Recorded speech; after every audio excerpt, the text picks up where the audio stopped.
meeting. Oh, yeah. Oh, yeah. And we've got to thank God every minute of every day. Good morning, world. It is your guys. The Two Live Stews. He's Doug. I'm Ryan. But together, we make the Two Live Stews experience. Let's go, Shorty. Let's go. Good morning to Raymond Sutton IV.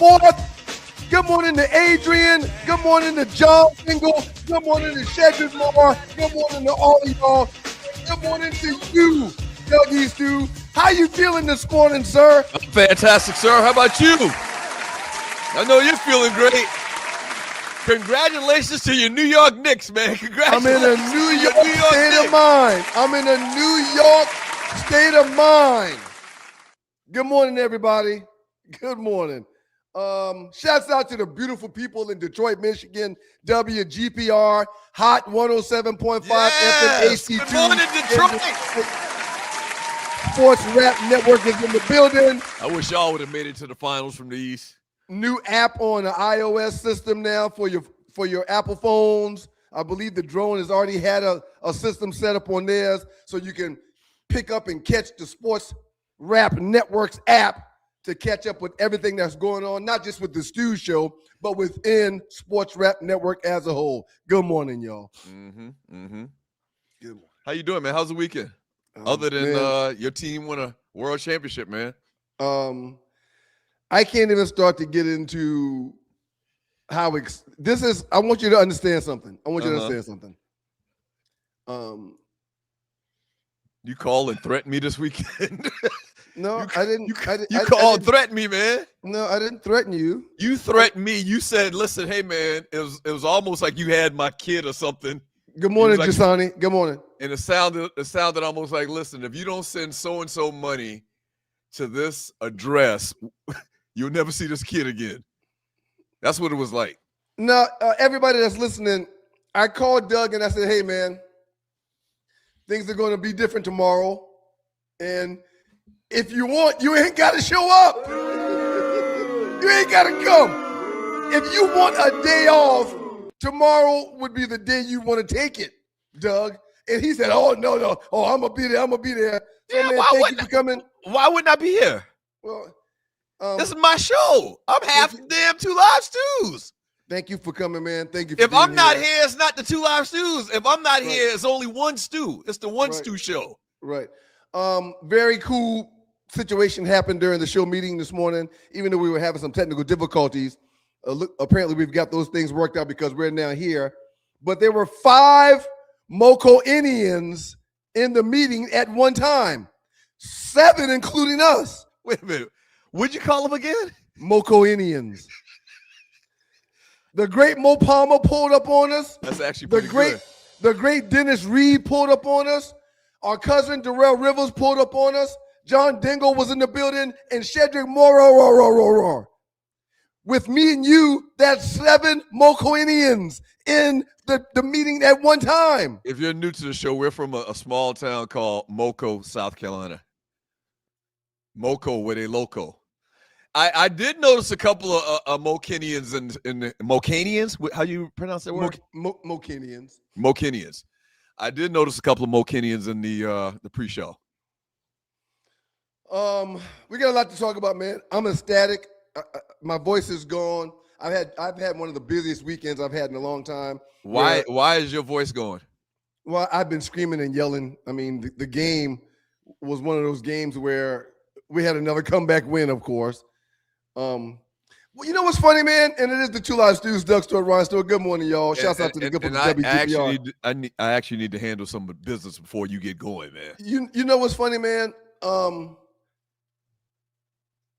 The Spurs had total control of every game, all 5 of them, the entire series. Absolutely. And man, they fell short because of what I was saying and what I was alluding to from the start. Their youthfulness would not allow them to be able to do what they wanted to do to get a championship. Yeah, but that's not – okay, go ahead. The better team won. and I'm just going to say this one thing, man. You can set the show up. The Spurs actually led for much of the finals and even led Game 5 for most of the night.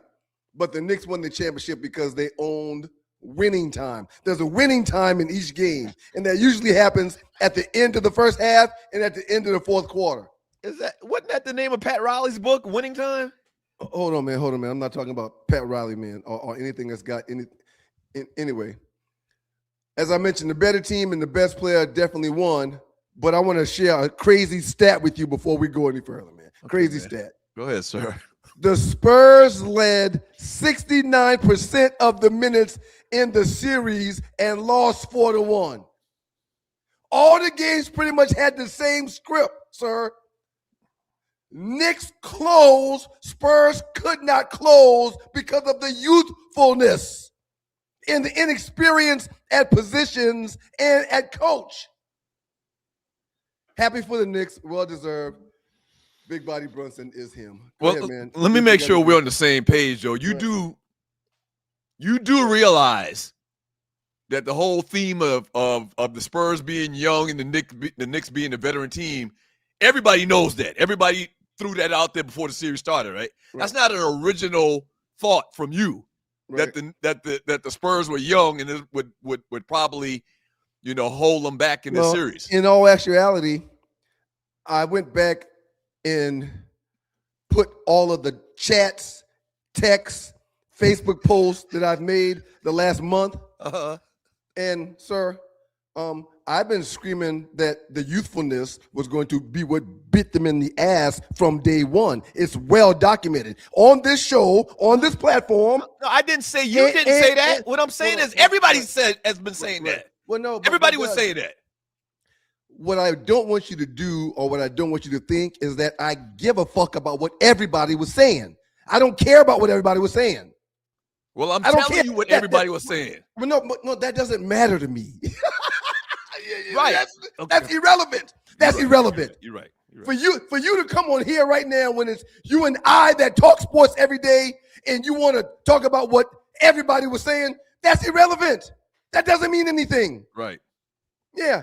On this platform from the start of this series, on this platform from the start of the NBA playoffs, when the Knicks took the Hawks on, I talked about the experience that this team had versus the teams that they would have to see. What's that commercial? Captain Obvious? You like Captain Obvious this morning, man. When this team won the Eastern Conference Finals and was waiting on the Western Conference Finals to be decided, I said on this platform, this very platform, I wasn't afraid of either OKC or the Spurs because of the makeup of this team. Right. Congratulations to the Young Knicks. Very happy that we got it done. And what I was going to say before I was rudely interrupted earlier was, it's my first championship, sir. Yes, in your entire life. It's my your first. Entire life. Congratulations, sir. It's my first championship. This is the first team that I am a part of their fandom. This is my first team to actually hoist up the trophy, and I'm over the moon. I'm elated. In comparison, I looked it up a couple of days ago. In my lifetime, my Lakers have won 11 championships in my lifetime. Yeah. Congratulations to you. Yeah. So I get it. I 100% but get it. It's not what have you done for me back then. It's what have you done for me lately. And lately, there's one thing that's smoking right now, and that's the New York Knicks. Yeah, you're right. That's the New York Knicks. Hey, man, congrats to all of the Knicks fans out there that suffered with this team for all of these years. Once again, last title since 1973. And a lot of y'all rode or ride or die with the organization, man. And we're going to talk about it all day long. Today pretty much is the Knicks show, all right? A couple of things going on today's show, though. We got the Hollywood Report from Ollie Michelle, entertainment news. Why wouldn't it be the Knicks show? Last 48, the biggest memes in the Two Live Stews Facebook chat group. Please share, like, and subscribe to the show. We would greatly appreciate that. Shouts out to Pee Wee Shine. Check out his music on Spotify Music, Apple Music. Morning, BMX. Good morning, BMX. We're going to tell you about the Stu's Cruise later today. We're going to tell you where you can get Stu's gear from, 2LiveStuStore.com. The cruise is coming up, second annual Super Bowl cruise with the Stu's, watching the Super Bowl. That should be to get into today, man. But the big story, and we're going to hit it from all different angles. We're a couple of days late, which is probably good because you would have been even more insufferable than you are going to be today if we had done a show the next day. Not at all. So we're going to hit this whole Knicks championship from all different types of angles. We got a super, we're calling it the round table. Is that it, Tree? We're calling it the round table, super round table of New York Knicks fans. The Knicks didn't dominate with blowouts, man. I mean, they dominated the series by winning the biggest moments. I mean, late in game 4, man.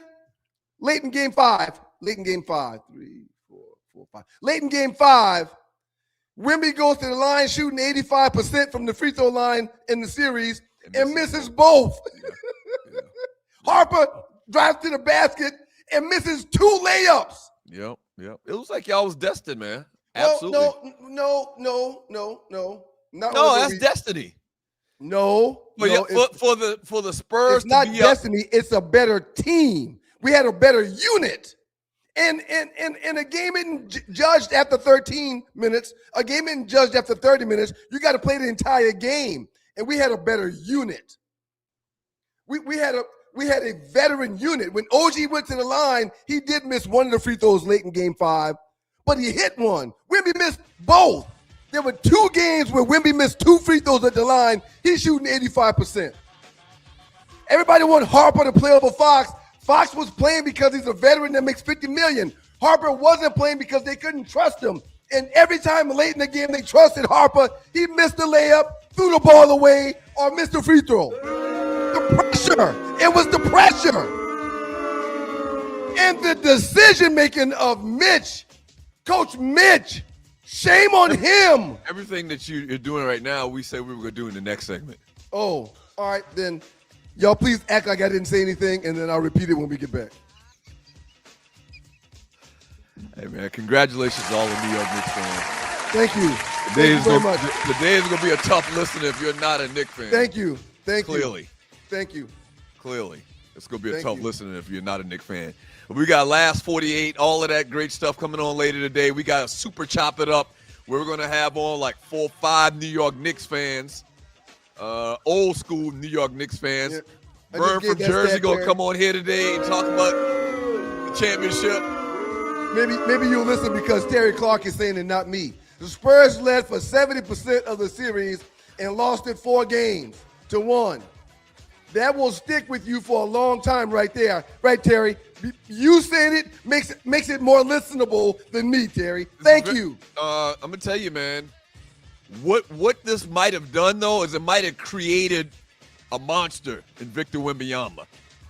You know, the origin stories, we always talk about these origin stories. One of the origin stories we've been talking about lately is that celebrity roast of Donald Trump that Obama got up there and just killed his ass, and that would turn Donald Trump into the evil villain he is today. And it might be the same case for Victor Wembanyama. He's never, ever going to forget what happened in this series, man, and that might make him stronger. For the record, man, Victor Wembanyama balled the entire series. It wasn't him. No, but he had a lot of things that he would do different if he had the chance. He needs some help. There's a lot of things that happen that he's going to learn from. He's going to experience from. Up next but hey, today is not about Victor Wembanyama. Today is about the New York Knicks. I don't know why you brought this bitch ass up. Up next in the Doghouse with you guys, the 2 Live Stews. He's Doug, I'm Ryan. We'll get into this Knicks series win. We'll get into this Knicks championship. We'll talk about the ins and the outs. And again, man, I'm going to remain calm. Whatever y'all do. Whatever y'all do, y'all keep it locked. They lost 3 games in the entire playoffs? It's your guys. They lost 2. 2 2 of them were to the Hawks. which we're going to hit on a little bit later. 2 of them were to the Atlanta Hawks, which says something. Actually, the Hawks losing that series doesn't look as bad now. Well, It actually looks pretty good. right. Yeah. Yeah. Y'all keep it locked. Brian Hill, you're right. Man. Leave us alone. Leave us alone. I got a PSA to all golfers. It's your boy One Live student Ryan Stewart. Y'all listen up. If you love golf and you love giving back, this one is for you. On August 14th, 2026, that's right, this year, the Safari Sportsman Club is hosting a big charity golf tournament at Crystal Lakes Golf Course. And yes, of course, the Two Live Stews will not just be hosting that tournament. We playing in that tournament too, shorty. Y'all pull up on your boys. Great course, great people, even better cause. If you want to play, sponsor, or just get the details, hit our guy Gregory Jackson up at 678-761-5937. That's 678-761-5937. Gregory Jackson. Or you can email info@stjameslodge4.org. info@stjameslodge4.org. Lock it in right now. August 14th, we'll see you on the course.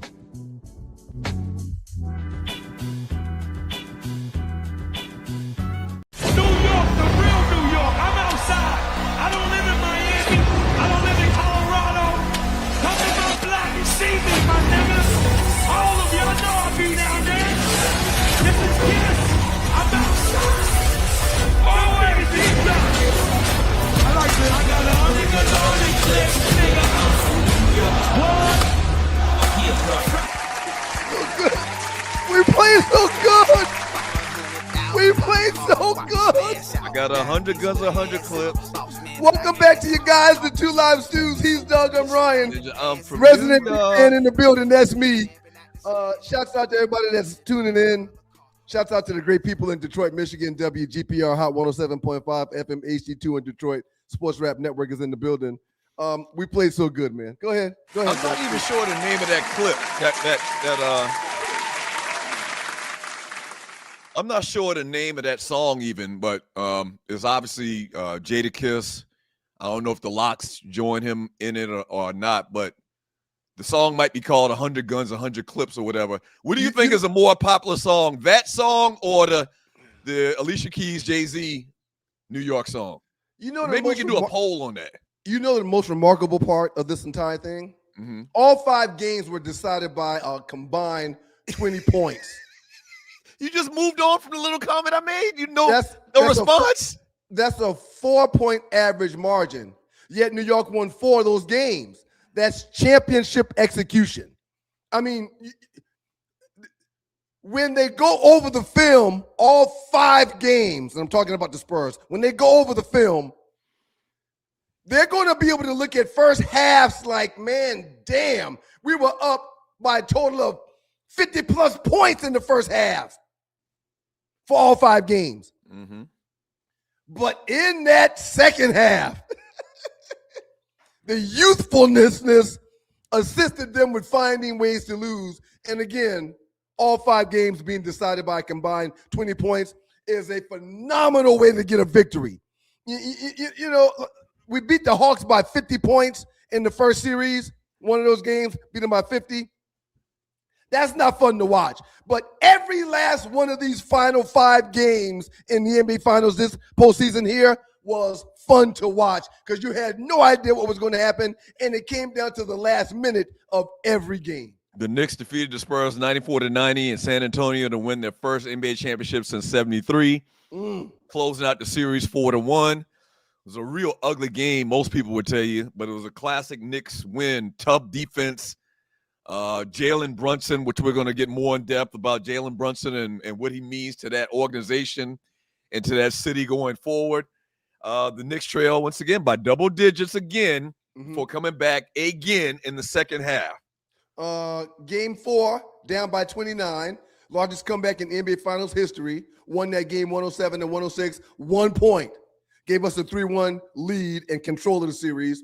In game 5, in the fourth quarter, Spurs led most of the entire night. Knicks outscored the Spurs 29-18 in the fourth quarter to close out the championship on the road. Championship teams finish games and the Knicks own the final minutes of every game in the series. Real quick conversation, man, if I can. Yes, I don't want to please. interrupt you. No, not at all.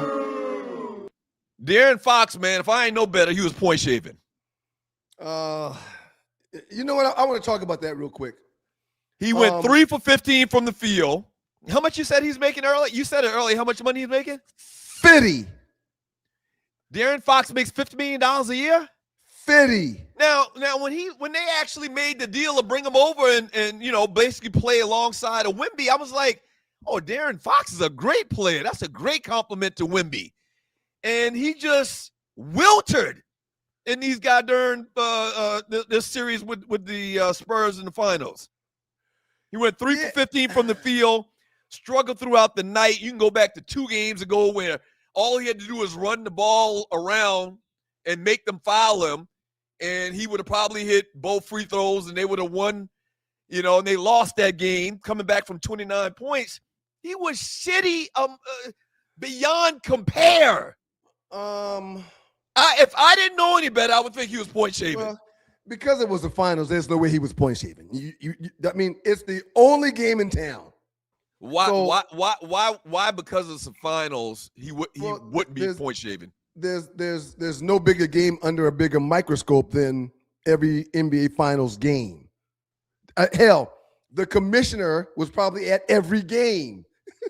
I mean, so you're saying that to mean that, right? Why would he? It would be suspect if he did something. It would be more magnifying glasses on it. Even if the mob had his entire family, they wouldn't expect him to play as bad as he did because everybody's going to look for what is going on in this game. Mm-hmm.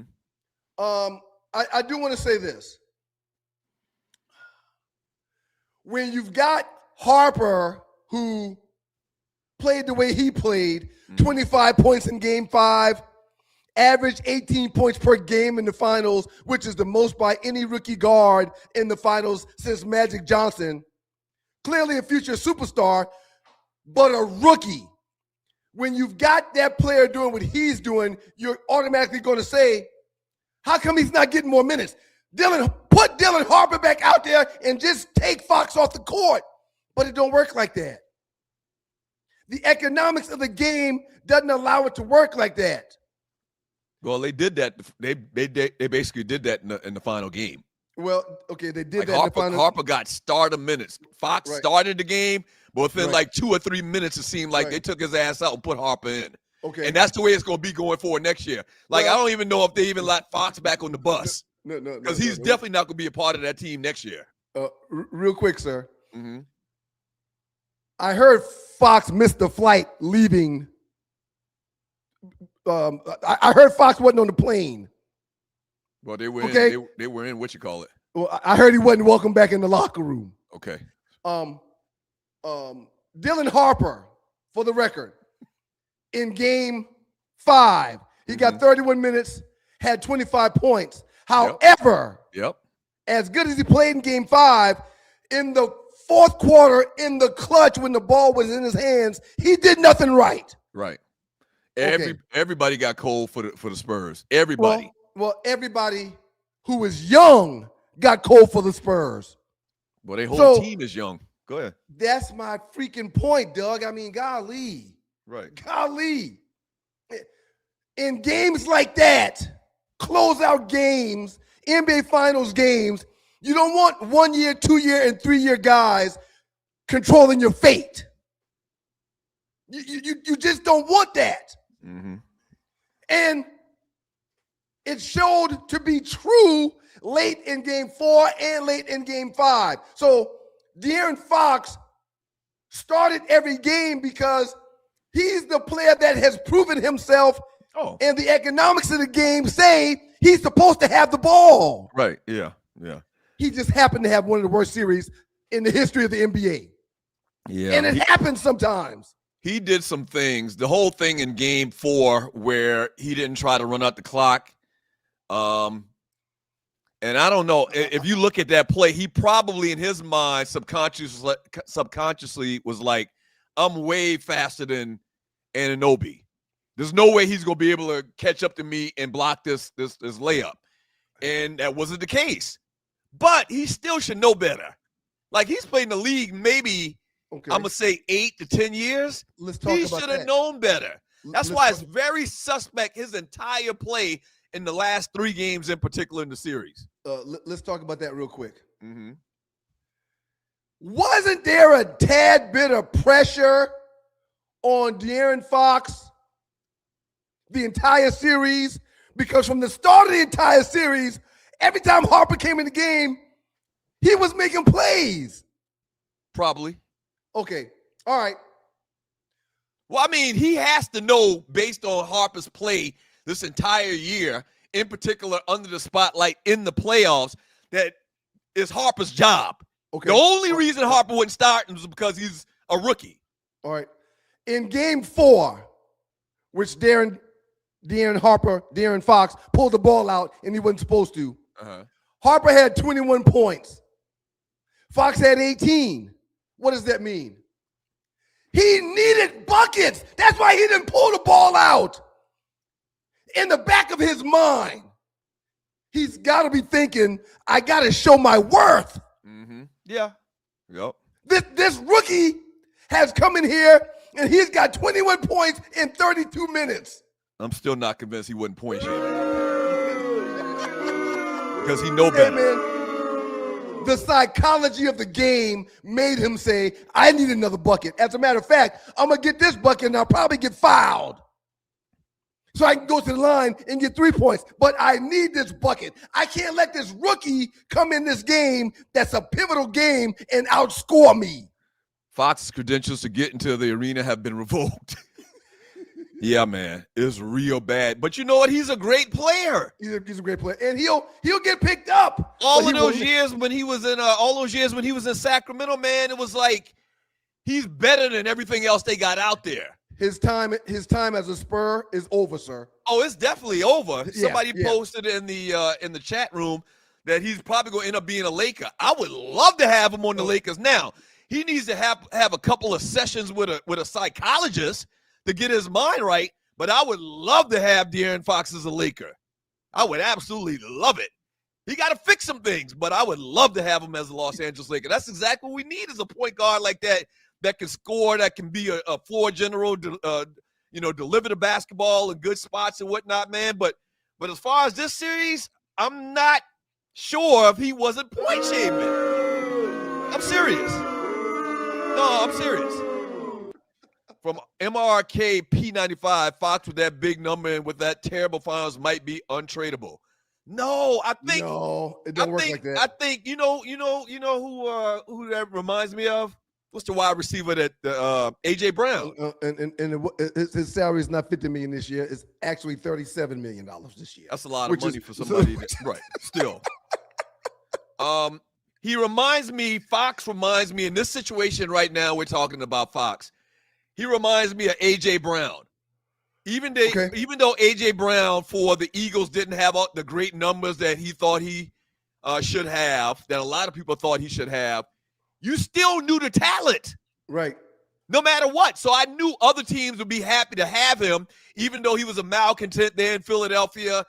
Seems like a lot of times he was aloof, reading books on the sideline and whatnot. You would ignore that because you know the talent. I think a lot of teams in the NBA will be like, nah, this dude can play. We don't know what happened in the series, in the finals, but we would love to have him on our team. Just give him a reset. We would love to have him on our team. His rookie year was 2017, 2018. He is a 9-year vet in the National Basketball Association. Yeah, absolutely. But I don't want to talk about him, man. Let's talk more about your team and the fact that 50 years we've had no New York Knicks championships, a lot of disappointment. I'm sure you can attest to the disappointment. You couldn't attest to winning, but you could attest to the losing, and they got it done this year, man. Shouts out to Josh Hart. He was the glue guy, elite rebounding from the guard position, hustle plays, transition offense, defensive versatility. Shouts out to Josh Hart. OG Anunoby, who, if Big Body Brunson didn't drop 45, which is something the Knicks have never seen in the finals game. If Big Body Brunson didn't drop 45, OG Anunoby had a chance at probably being the MVP of the entire series. The game winner put back in game 4. Yeah. 33 points in the historic comeback game 4. Defensive assignments on multiple Spurs stars, locking them down. Led the finals when it comes to win shares. He played outstanding. I'm very disappointed in Big Cat. Game 4 and Game 5, Big Cat found himself in foul trouble in the first damn quarter in the first 5 minutes. That can't happen. But guess what? The Knicks, being a veteran-laden team, won despite not having Big Cat on the floor. OG stepped up. Bridges stepped up. Shamet off the bench stepped up. Alvarado stepped up. So you got a guy that and Karl Anthony Towns averaged 22 points in the series, averaged 10 rebounds in the series, a constant double-double, who didn't play much in Game 4, Game 5, and we still won.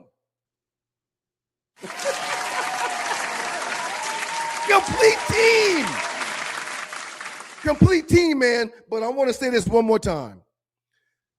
Victor Wembanyama averaged 28 points and 11 rebounds in this series. His numbers were elite, but the Knicks repeatedly forced difficult late game possessions on him that he couldn't handle. I posted this the night before I even went to bed. Observations about the Spurs. The night of Game 5 after the championship? Yeah. I posted this on Facebook. Victor Wembanyama got to get in the gym, man. He got to get bigger. He has to get stronger, which I don't think is hard. He can put on 15 solid pounds. He can put on 20 pounds of solid muscle, sir. He can put on 15 pounds. So that's not unobtainable. And he has to get – and he already spent like a summer with Olajuwon. But the problem with Olajuwon's game is you have to be able to get in the paint. He can't even get in the paint. Well, no, because they're pushing him out of the paint. Right. They will not let him post up in the paint because he's too light. Robinson is pushing him around like he's nothing. Karl Anthony. Now they holding the shit out of him, which probably should have got more whistles. They physically beat his ass in this series. They beat his ass. I would like to see Wemby, contract Kareem Abdul-Jabbar and teach him that skyhook, man. I think because they got the same body styles. Thank you, Tree. They got the same body styles. Wemby with his length, posting up in the box, getting the pass, getting the outlet pass, and shooting that sky hook, man. That would add so much to his game. He's trying to figure out his game. It seems like shooting too many goddamn threes. Right. Well, no, that's in his bag. That's in his bag. Well, the mid-range and the three-pointer is one of his shots. He hits those shots. I understand, but man, I understand. Miss Sonya, thank you. Right, no, do you want him in the paint more? Yeah, you do. Even though he gets his ass beat when he's down there, and every time he was down there and they threw a lob, it was a dunk or a layup. But the physical brutality that he had to endure getting in that paint. However, he can shoot the three. He can shoot mid-range jumpers, which is what makes him so tough to guard because you got to pull a big out of the paint to check his big ass. Man, and listen, it's hard to argue about they need to do much more anything because they easily could have won this series. They easily could have been up 3-1. So you don't want to go crazy and changing everything. But Kareem, hold on. Let me say this last point. I'm going to move on. Right. Word out there on the street is Kareem needs some money. Like he's not financially in the greatest place that he's been in his life. Write that man a check for $1 million. Go and work out with him every day in the gym over the summertime, man, and get your sky hook together and come back next year and win 5, 6, 7 championships. That's what Victor Wembanyama needs to do. He needs to get a shot, a go-to shot. And the sky hook, I think, would be great for that young man. In Game 5, Brunson had 45 points. Bridges had 14. Josh Hart had 13. OG had 11. When you've got somebody that drops 45 points, you just need a couple of other guys to go in double digits. Okay, in game 5, Wemby dropped 25. That's not enough. No, Wemby dropped 19. Harper dropped 25. 12 and 14 for Vassell and Champagny. Sir, Brunson and Anobi both dropped 30 in game 4. So Wemby just needs help. He played incredible. He had an amazing series, right, but there was no consistent on the bench with him or on the floor with him for the San Antonio Spurs. So listen, I use a lot of time to talk about what Fox didn't do and some of the skills that they have going on right now with this team. Yeah. But they're not that far away. Like, I wouldn't make any wholesale changes. The only change I would really make is I would start Harper and tell Fox he got to go. No, Fox is gone. Up next in the Dog, I switch you guys to Two Live Stews. We'll get into the MVP of the series, Big Bobby Brunson. Yeah, they don't have to do much different. They got experience. They got a year of experience. Get rid of Fox, start Harper, and they Gucci. Big Body Brunson up next. Keep it locked. Shout Use out to that you, Detroit. $37 million to pay somebody else to come in there and give you good minutes. They right there. They shouldn't do nothing crazy. Don't make wholesale changes. Raindrops falling on the Buick. I'm trying to find a way to put all my thoughts in my music. Bully beats and be abusive. Wordplay is southern cutting edge. Execution been exclusive. 540 vapes, I'm on repeat. Visits let me get for entourage. Bombers, 2 honey packs, and a double twitch. Walked out the store, jumped in the Automo crib. I'm playing that Jada Kiss interlude shit. Yo, that big hit. Yo, you gotta admit, even though Jada New York. Hearing this beat, catching this groove, strategically making a move. This is chess, not checkers, built for official rhyme records. Biff, we paid our dues. Manila envelopes, dimes and nicks, bottles and James, pina colada and OE was the mix. We called it the formula. Mind how you drink that drink beforehand, yeah.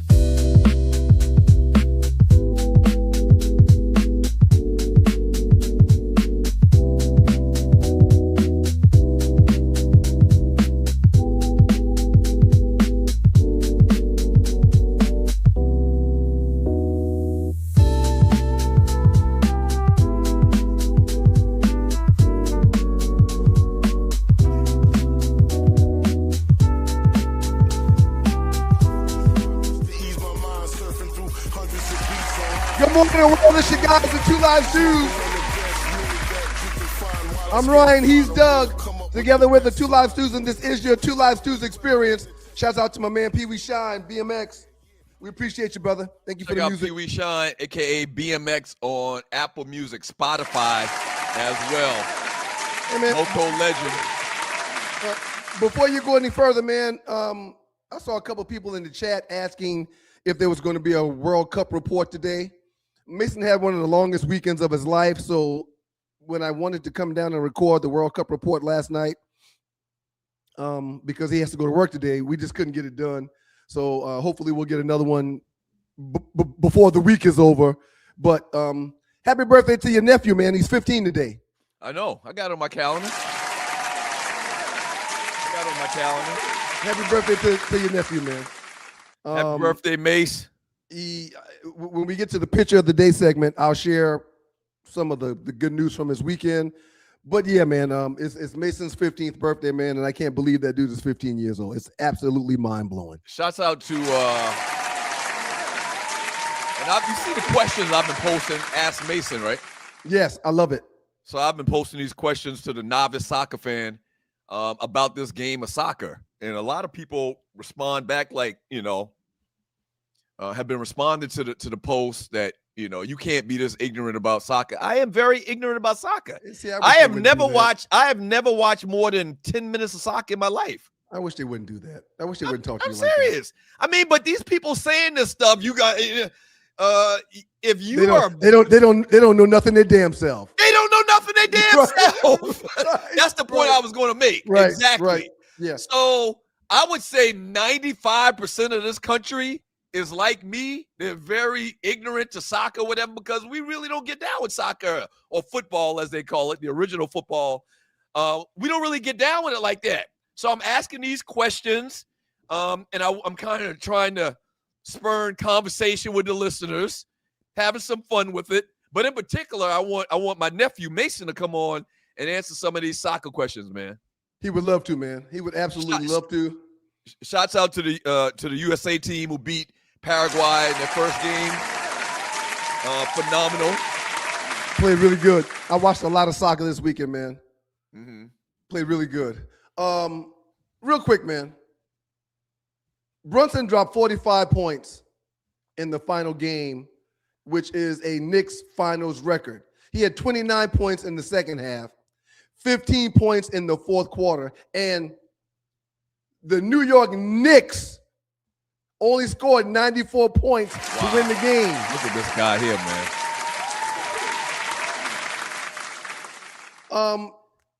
What an amazing performance by Big Body Brunson, whose father was on the sideline as a coach. And after the game, they gave each other this hug that almost made my eyes start sweating. Because I can't imagine how a former Knick himself, Big Body Brunson's dad, current coach, his son takes after him and is an NBA star. His son comes to New York. His son takes less money. His son gets them to the finals. They win the finals, and his son won the MVP award. How amazing was the embracing of each other after that win? Listen, man, the only run that I can remember as good as this for an individual player, like on a world stage, is Jeremy Lin. You remember Jeremy Lin had 2 weeks where he was averaging like 50 points a game? But what makes Brunson's run better is the fact that they made it to the finals, they made it to the postseason, they made it to the Eastern Conference, and it was all on his back. Okay, I'm kind of joking about the Jeremy Lin thing. No, but that was huge. That was huge when he was in New York for that 2 or 3 weeks. It was huge. Right. But that being said, man, this is probably the greatest run, and I'm sure Jordan had a run or two like this that I'm just not remembering. LeBron probably had a run or two like this, but none of those still match what's going on right now with Brunson because of the implications of this 53-year thing. Right. 53 years the Knicks have had all of these different things go against them. This guy that was traded, well, I'm not sure if he was traded from Dallas or picked up as a free agent. It wasn't a trade. Okay. But anyway, he ends up on the Knicks, and all of the things you just talked about, his daddy and it being 53 years, and this is an unassuming guy to go for 45 in the clinching game, man, and to do what he's done, because he literally has been the catalyst to the Knicks' success as he's been there, is unmatched. Ball award to him on a Monday. What you don't even realize you just did, man, is you're comparing Big Body Brunson to the likes of Kobe. You're comparing Big Body Brunson to the likes of LeBron. You just compared Big Body Brunson to Jordan. Mm-hmm. But he's none of those guys. He's nowhere near those guys. But his finals run is probably one of the best ever. Well, as an individual player, no, he's not. Yeah, he's not on the scale of LeBron, Kobe, and Jordan. He's not even in the same hemisphere as those guys. Yeah. But he is. Yeah, but I'm gonna tell you, man, having 45 points in a clinching game in the playoffs and the finals kind of puts them to those guys' level. Hey, man. Not from an individual standpoint, but this talk right now is going on about who's the most heralded Knick, or where does he rank among Knick legends? Everybody talks about Walt Frazier. We're going to talk about that later. Everybody talks about Willis Reed, Patrick Ewing, those guys. Yeah. I think you got to put Brunson ahead of them guys. Big Body Brunson. Earlier this year, a couple of seasons ago, the great Becky Hammond. You know who Becky Hammond is. You're right. She talked about how he's too small. Guys that size don't win championships. However, he put up numbers in this postseason and in Game 5 that we've never seen in New York. Well, it's going to be very interesting when we do the Chop It Up and we get Vern on. Vern is probably the oldest cat. He's definitely the oldest guy we're going to have on for the super roundtable chat about the New York Knicks. He don't look 76. He don't look, but he's. But I never saw Walt Frazier play. I don't remember Willis Reed in the great, the famous game when he comes back from injury and comes in and spurs a victory in the playoffs for the New York Knicks. So I need somebody, and I just thought about somebody we could have had on. I'm gonna shoot him a text and see if we can get him on last minute. I'm gonna holler at the bros. Tom is a New York City. Grew up in New York, and he's pretty older. He would love to come on. And as a matter of fact, Tom crossed in the frat in '73, 2 months after the Knicks won the championship in '73. Wow, that's great. That's a great memory. He would be great to have on if we could get him on. So I don't remember how great Walt Frazier. It comes down to Walt Frazier. Now, what I will say is, well, before you say that, go ahead. Big Body Brunson's dad in the post-game press conference said, in his eyes, his favorite Knick is still Patrick Ewing, not even his son. He said that in the post-game presser. Ewing didn't win a ring. He did not. He got that alone puts Brunson ahead of Patrick Ewing individually, and the excitement of having to play on the team. Patrick Ewing is probably way up there to the top, but he never finished the drill. Brunson literally put this team on his back. This entire playoffs. Yeah. And what is he? His back is he's a 6'1" guy. He doesn't. I always say this, man. The guy is very unathletic looking. Like, he's not like the streamlined Greyhound type player that can jump out of the gym, this, that, and the other. Let me say this as well. But I've never seen a player manipulate his body size to his advantage like Brunson. You notice how he has complete handles with both hands, and all he does is get you on one side of the body, and he moves the ball to the absolute opposite side. Draws fouls, leans into people, pushes off people, uses his elbow. He's a phenomenal basketball player. It's unbelievable what he's done, man. And listen, I'm gonna ask Vern. We're gonna ask Vern from Jersey when we get him on for the Chop It Up. Like, I don't see how you could mean more to a team and an organization than what Brunson's meant to the New York Knicks since he's been there. And it's even deeper, sir. He passed up on $115 million, which is crazy to me. So they could build a team around him, and it worked. It's crazy to you, but he's going to get that money on the back end and some. He's going to get that money on the back end and some in endorsements, marketing opportunities. Sir, he can walk in any restaurant in New York for the rest of his life and pay nothing. Autograph signings. His family's going to benefit from now to the end of eternity. Yeah, it's probably going to work itself out. How much did you say he gave up? It's like $113 million. I don't know if he can get $113 million worth. He's going to get every penny back. I don't know if he can get $113 million worth of free dinners, but it's going to be pretty close. It's going to be cash. What do you mean it's going to be cash? He's going to monetarily get every penny of that money back. Watch. Yeah, I don't know. I hope. I love the kid, man. I mean, I call him a kid. Him and his old lady are going to be. They're going to have swingers left and right in New York, inviting them into the bedroom. Trust me. Where did that even come from? What do you mean? Why you say something like that? I just mean he's going to capitalize on every opportunity that anyone could ever think of. He gonna go the Puffy route. No, I didn't say nothing about Puffy. I said swinger, so it's gonna be him and his old lady. Well, that's what I'm talking about. Well, okay. All right. Well, he's married. The only thing,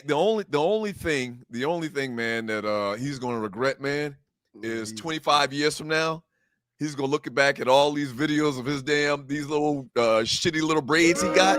He gonna regret that. His hair looks horrible. It looks horrible, man. I disagree. He's gonna regret that in 20 years when I guess the little braid things are style now. But his don't look good. Man, his with this receding back, it's already receding. You can see it. It's not receding. Okay, all right. How can you talk, man, when you look at your head? How can you talk about that man that's got a full I'm head of hair? Yeah, I'm bald. What I'm saying is he should do anything other than with that damn hairstyle he got now. And I know it's not important. It has nothing to do with his game. Right. But when he looks back 20 years from now, I'm like, what the hell was I thinking? That's horrible. You just compared Big Body Brunson, and it wasn't intentional, or you wasn't doing it with malice. You just compared him to Michael Jordan, LeBron James, and Kobe Bryant. Hey man, sir, that's basketball's best. Yeah. That's a handful of basketball's best, and you just threw Brunson in the mix with those guys. Let me tell you something, man. As far as clutch, if we just talking about clutch, what I saw in this series, what I've seen in these entire playoffs, there ain't many more clutch players that I've ever seen in my life. There is not. Yeah, there's not many more clutch players with everything that was combined in this entire conversation, in this entire equation. There's not many guys that I can pick out and say this had a more clutch playoff series than Brunson had this year. He averaged 35 points, man. Absolutely. Absolutely. Knicks shot 63% from the field and 51% from the three-point line. Yeah. I mean, it's just unbelievable, man. Ball award to him on a Monday. We had a video of him in his. Did we talk about playing that video coming back this segment? Next segment. We should have played it this segment. That was our era. We should have played it, but it's been well chronicled. They've done stories in Brunson showing him and his pops like in the driveway. His old man, like they saw this as a kid. Right. They saw this as a kid. This was like one of their goals and one of their things, or not one. This was his biggest goal in life, was to be a great NBA player, and he surpassed that to infinity. Yeah, he's gonna go down in the history. This may have put him in the Basketball Hall of Fame. And my correction, I said he averaged 35 points. He averaged 32.6 points per game in the finals. Wow. And I called one of my boys during the fourth quarter, and I said, the fourth quarter was about to start, and I said, Brunson's going to dominate the fourth quarter because he does that late in games. I'm willing to bet he has 15 points or more. He had 15 points in the fourth quarter, 45 in the freaking game. Yeah, he's going down in the history as one of the greatest Knicks ever. We're going to talk about that in detail in a little while. I need somebody to comment on the Walt Frazier thing. Willis Reed was a center. Clearly, he couldn't have been as skilled with the basketball as a guard. So, and that's why a lot of times these conversations come down to guards. Like when you talk about Jordan versus Kareem. They have the ball. Right. They have the ball. Most people say the skill set of Jordan trumps the legendary status or the point scoring that Kareem had. Right. Just because they can do more. So a lot of times it comes down to being a guard. So I don't think Willis Reed, people are going to say Willis Reed overall was more important to the Knicks organization than Brunson. But that whole Clyde Frazier conversation, I need to hear from old school to give us their thoughts on that. Antisocial from Queens, and Rick Brunson was on that 99 Knicks team that lost to the Spurs in the finals. Wow. They lost to the Spurs because Patrick Ewing didn't finish that series. He was injured. I went to one of those games in 99. Yeah. Real quick, James Dolan will take care of Brunson off the books. Trust me. Just like the Rooney family took care of Cordell Stewart off the books. The Rooney family? Because of what he did for the Steelers that year they went to the playoffs on Cordell's back. Mm-hmm. They broke that man off the books. James Dolan will do something like that. He will get every penny he gave back for allowing this team to do what they've done. Wow. And thanks for joining your boys in the Two Live Stews experience. We're going to spend some time with the great Ollie Michelle up next in the dog. That's what you guys, the Two Live Stews. Stewart Media and Entertainment. Entertainment coming up next. Wow. Ollie will definitely talk about the cruise that we've got going on. I'm going to get an overwhelming response from everyone that I've shared the information with. Wow. Knicks win a championship, man. Knicks won a championship. What up, folks? It's your boy Doug Stewart, one half of the world famous Two Live Stews. Now, what I do in my daily life is I work in the financial services industry.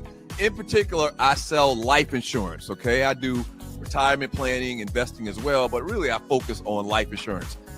You need somebody that you can trust to sell you a life insurance policy, to get you the right life insurance policy. I'm your guy. Y'all know me from these streets. I'm somewhat of a public figure. I'm not going to do anything wrong to damage my reputation at all right? So if you need life insurance, your mama need life insurance, your kids need life insurance, holla at me. Holla at your boy, all right? 678-770-8073. That's 678-770-8073. I've been doing this thing a long time. I've hired, trained, and managed employees and agents in the life insurance industry. Holla at your boy. I got you covered. You good. 678-770-8073. I got you. Welcome back to you guys to Two Live Stews. Arlie Wood is in the building. What up, Arlie? Oh, you dancing this morning, huh? Your body works. Because usually you don't body roll or nothing. I feel good. Exactly. My body is rolling, Arlie. Oh, Lord. I told somebody, and I know I'm a little fuzzy, so I apologize. I don't know what's wrong. My camera's probably dirty. I just got a new screen. Oh, I know what it is. I got a new screen. Maybe that's what's on here. Let me see if it helps. The film. Look at that. A little bit. Lord. I had to take the film off. I had to buy a new screen, child. They be getting you. Let me see if I can get y'all a little bit of light. Okay, let's try that. Anyway. Before we get to your report, Arlie, where are you today, Arlie? I'm still in Georgia. Okay. That's all that matters. I'm in Georgia. Right. I just came to look at the lake. I love it. Absolutely. I needed some water. I'm a Pisces. I hadn't had any good water. I needed some water. It was hot as hell this past weekend. I'm gonna tell you, it's swimming time now. It's getting there. I know, but but it was storming, so you couldn't go swimming yesterday. It just kept raining off and on. Yeah. So this past weekend, the MEAC conference, we have like an annual cookout, and every school from the MEAC gets together. They have their little tent or whatever, and we have a DJ and food and music. So I attended that this past weekend at Shirley. I forgot what her new married name is, but Shirley Franklin Chisholm? Park, huh? I said Chisholm. No, Shirley Franklin, former mayor, not Shirley Chisholm, former mayor Shirley Franklin. She has a big park over there, kind of like she does. You know the park I'm talking about, right? Yep, it's over at the by the what's that thing called? The Rock Quarry. Yes, like yes. The Rock Quarry thing. And we had a great time out there. Yeah. And it was hot. The reason I brought that up because it was hot as shit Saturday. Well, it's still the middle of June. So if you think it's hot now, wait until July or August, sir. It's going to be smoking. Y'all do realize it was cool, like in the 60s, 30s, 40s. Oh, well, it got down to like the 40s and 50s still in May. Because I didn't have my air on. I was happy it was doing it because my air was out. And I was like, oh, just stay long enough so I can get the AC man over here. Shout out to the brothers who do air. So I can get him over here. And I was like, we about to have a hot summer. It's gonna be hot. Yeah. It's gonna be hot. Arlie, let's get into your report. We're not gonna step on you today, Arlie. Let's get into your report. We're gonna give you it's a mix. Arlie, thank you very much, Arlie. I really appreciate the love, Arlie. I thank you for telling me congratulations. It means a lot coming from you, Arlie. Let me say, I told a man in church yesterday, I said, because he had on his Knicks stuff. And I said, so which team you going for? We joking around about that. And I said, I do the Two Live Stews every day. And I said, oh my God. Yeah. One of the hosts is going to be in stuff. I said, one brother is a Laker fan and one brother's a New York fan. And oh my God. You know what? I'm pleasantly surprised so far. I think somebody probably pulled him to the side. Like, listen, don't go in there with all of that foolishness. He don't care. I don't care. I don't care at all. Miss Pumpkin. Sorry, Doug gets talked about the Lakers all this time and the Lake Show and the bitty, and I'm about to get a Knicks steak. Dude, I don't care at all. I am so happy that there's nothing that I need to say. Right. Prior to winning the championship, I had to. Exactly. I had to fight for position. Exactly. Prior to winning the championship, I had to fight for position. I had to show y'all why, and I had to tell y'all why my team was going to do what they were going to do. But now we've won it. I ain't got to say nothing. We're the champs. But you still but you do know that you've told us that we've been doing this 26 years. Shut up, boy. Shut up. You do realize about 10 of those years you said the same thing too. Right. Well, he finally got me. That don't matter. Shooting arrows. Again, you keep talking about old shit. That don't matter. It don't mean nothing. I would like to ask you this, Brian. I just want to thank all the Knicks fans out there. I just want y'all to say thanks to the Hawks, because had we beat y'all, which we didn't, we helped y'all be a better team, to be better prepared, because we shocked y'all. Exactly, Ollie. So we would like to thank you for we whooped y'all by 60 points. But we had to get out together. If my meat was a quarter-inch longer, I'd be a porn star in L.A. I don't care about all that. Hey, he was a Knicks fan, and he said, "You know what? You're right. Thank God we won." Anyway, thank you, Tree. Thank you, Tree. No, thank you, Tree. I'd be in L.A. I'd be in L.A. working. No, you wouldn't. You'd be on woulda, shoulda, coulda. Woulda, shoulda, coulda. Your ass hammed up. Hush. Everybody wanting to talk about woulda, coulda. Shut up with all that. You have to give us that credit, and you don't have to do nothing. I ain't giving y'all shit. Let's go, Knicks. Shut up. Y'all don't deserve nothing. Shut up, boy. Y'all don't deserve nothing. Shut up. Yeah. How you don't want to come in here and throw your weight around? Be quiet. I swear to God, we can't be in the same place. I would just dive on you if we were in the same place. Shut it up. I would like to wish Mason a happy birthday. And when we're speaking of soccer, I just want to send a shout out to all these African nations who are living in the country, because some of them ain't lived over here. But the ones that are getting in with them outfits, I mean, please. They got some funky kicks. They got some real funky kicks. Peace, Osiris. I see you, Q. Coulda, shoulda, woulda crew. It needs to shut it up, Ryan. Yeah, anyway, those kits look really, really good. How much World Cup have you watched, Ollie? I haven't watched any just yet, because I was hoping Curacao would win. I saw Germany beat them right off the rip, and I was just mad. Yep. Because Curacao came in so happy. They were singing gospel songs. They were doing all this stuff. Right. That's why they got smashed. Because they wouldn't focus on the game. Right. They were, but they had a good, shut up. Y'all. From my time playing FIFA, Germany is usually one of the better teams every year. I do know that. I would say this: Germany probably has some. I'm surprised they're not in more of our more sports over here. Like they have so many other people coming to our basketball and playing football with us and stuff. I'm surprised they're not in more stuff, because they're a lot more focused. We're not as focused over here. We just want to floss and rap and say it's too much. But anyway, it's birthdays. Happy birthday to you, Mason. Happy birthday to you, Mason. Happy birthday. We would like to give a happy birthday to all of the stews and stewettes out there who might not have told their birthdays. Your aunts, your uncles, your cousins, your mamas, your daddies, your children. Happy birthday to them. To the celebrities out there like Mason. What's Mason's middle name? He after one of y'all. Norman? Mason Joseph. Mason Joseph Stewart, who I remember when before he was born. I remember when your oldest was like 6 months. So Lord have mercy, Jesus, right. you is old. I remember because you told me about it. I wasn't there. But we want to send a happy birthday to songwriter, actor, and filmmaker O'Shea Jackson. Y'all know O'Shea? Ice Cube. That's Ice Cube, little boy. Ice Cube in the building, 57 years old. R&B singer Carl Thomas. Oh, I used to love me some Carl Thomas. 54 years old today. I like Carl Thomas. I like Carl Thomas too. Carl Thomas is good. I think he was at the event yesterday at the Wolf Creek. They had a Juneteenth. That amphitheater this time of year be rocking. They be having so many great shows out there during the summertime at their Wolf Creek Amphitheater. Shouts out to the homie.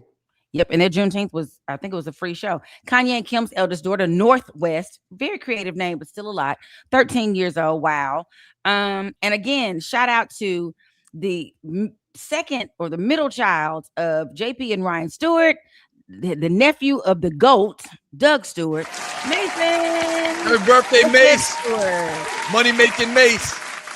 And I meant to send Tree this picture, but I forgot. Florence Johnson, also Mary, Marla Gibbs, yesterday turned 95 years old. I did a movie with her, and I had a picture of the two of us. We were cute. But anyway, shout out to her for yesterday. The Carters, Rumi and Sir Carter, their children, their twins turned 9. Powerhouse vocalist SWV, Coco, I love me some Coco. That thing can sing, baby. Wait, whoa, wait. You just gave Northwest a shout out for her birthday, and then you turned around and gave the twins a shout out. They born on the same day? 2 days apart. I said Saturday we celebrate. I want to tell you about the weekend people that's important. Oh, okay. So Saturday, so they're 2 days apart. So but all their children is born in June. Those three. I don't know where the West and other West and the other West was born. People talk about, did they have what is it called when someone carries artificial insemination? People, I'm sorry. Go ahead, Ollie. I'm sorry. Je ne sais, no lo say. I don't know what to say. Okay. Yeah, Coco is 56 and actor James Luke turned 42. So I just want to give a quick update. It's probably not a discussion. Just wanted to say that we're listening to it and watching it with the whole Big Tigger and the domestic abuse allegations, praying for them and their family. They all decided to make statements. So in the middle is the wife. She just decided to keep her maiden name, Miss Brown. Big Tigger on the left, as you can see. And then I just realized who Amaker was. She used to be on 11 Alive and do like this little entertainment kind of report. So y'all don't let me get caught up with nobody and get no mess, okay? Thank y'all so much. But anyway, don't get no mess. But anyway, they all released a statement. You know, what's interesting about his wife's statement was that she wants to be clear. She has never called her husband an abuser. But you put on there with your scar and your beat up face, and you said, ask my husband how my face got this way. Now, maybe you're about to, and you did a police report. You did call the police. There's a filed police report with that situation, so that the law is looking into it. But she's saying she did not call her husband abuse. Social media has drawn its own conclusion. What does she mean? She mean she fell down and got that scar on her head? I don't get it. And if she did fall down, why would she get on social media and just say, ask my husband what happened to my face? Right. She obviously tried to make it seem like he had something to do with it. Right. And she filed a police report. So you said what you said. But anyway, you know, Tigger is basically asking everybody for, out of respect for everyone involved, I ask for grace, privacy, and restraint as my family navigates this difficult moment. He talked about his 30 years in this business and how grateful he is that everyone trusts him to deliver this, you know, morning shows and be a part of everything. And then Amaker, you know, publicly addressed it and said, you know, throughout my 16-year career, I've worked tirelessly to build a reputation that is rooted in professionalism, integrity, and respect. Those values remain unchanged. She talked about her parents over there in Ellenwood were listening, and they've been married for I think she said 42 years. And so she has not done anything unscrupulous, and she just got caught up she caught her straight, as the young folks say. So it's not good. Yeah. So we'll be watching that story closely for a variety of reasons. Just praying for their family, because it's hard when you're in the public. It's already hard enough when you at your house and don't nobody know you, but you add on everybody's watching, and your wife, you know, has put out, and it wasn't alleged. She put the video out. Right. I was about to say, ain't alleged. We saw a video from her saying, ask my husband what happened to my face. So it's going to be interesting to see what happens with that. I want to talk briefly, because I didn't get a chance to get to it last week. Carmelo Anthony, the young man who stabbed the other 17-year-old, received a 35-year sentence the other day. I'm just showing you the difference in his first arrest was to the left. That was when he went to court, middle. And then this is how he looked. They immediately took him from the county jail situation to the state prison within less than like 24 hours. And that's the look. And everybody is just like, oh my God, it looks almost like a slave situation with the outfit and the shaved head. I don't know why that's a thing. I have never been to jail. God, please don't ever let me go. I'm too scary, but I'm gonna have to change my name to Bertha and tell them I beat you down. I kill some people so nobody mess with me. But there's a lot in there, you know. He got 35 years. The court the jury decided on the sentence. They could have opted for a lesser sentence, which could have gotten him a maximum of 20 years or less, but they opted to go with first degree murder conviction, which carries a penalty of 5 to 99 years. They sat him at 35, but so he could have gotten 99, which is life. He is eligible for parole at 17 and a half years. What are y'all's thoughts on the all-white jury? Just the situation in general. Have you followed this story? That's the other thing. I followed it just as much probably as anybody else, man. It's just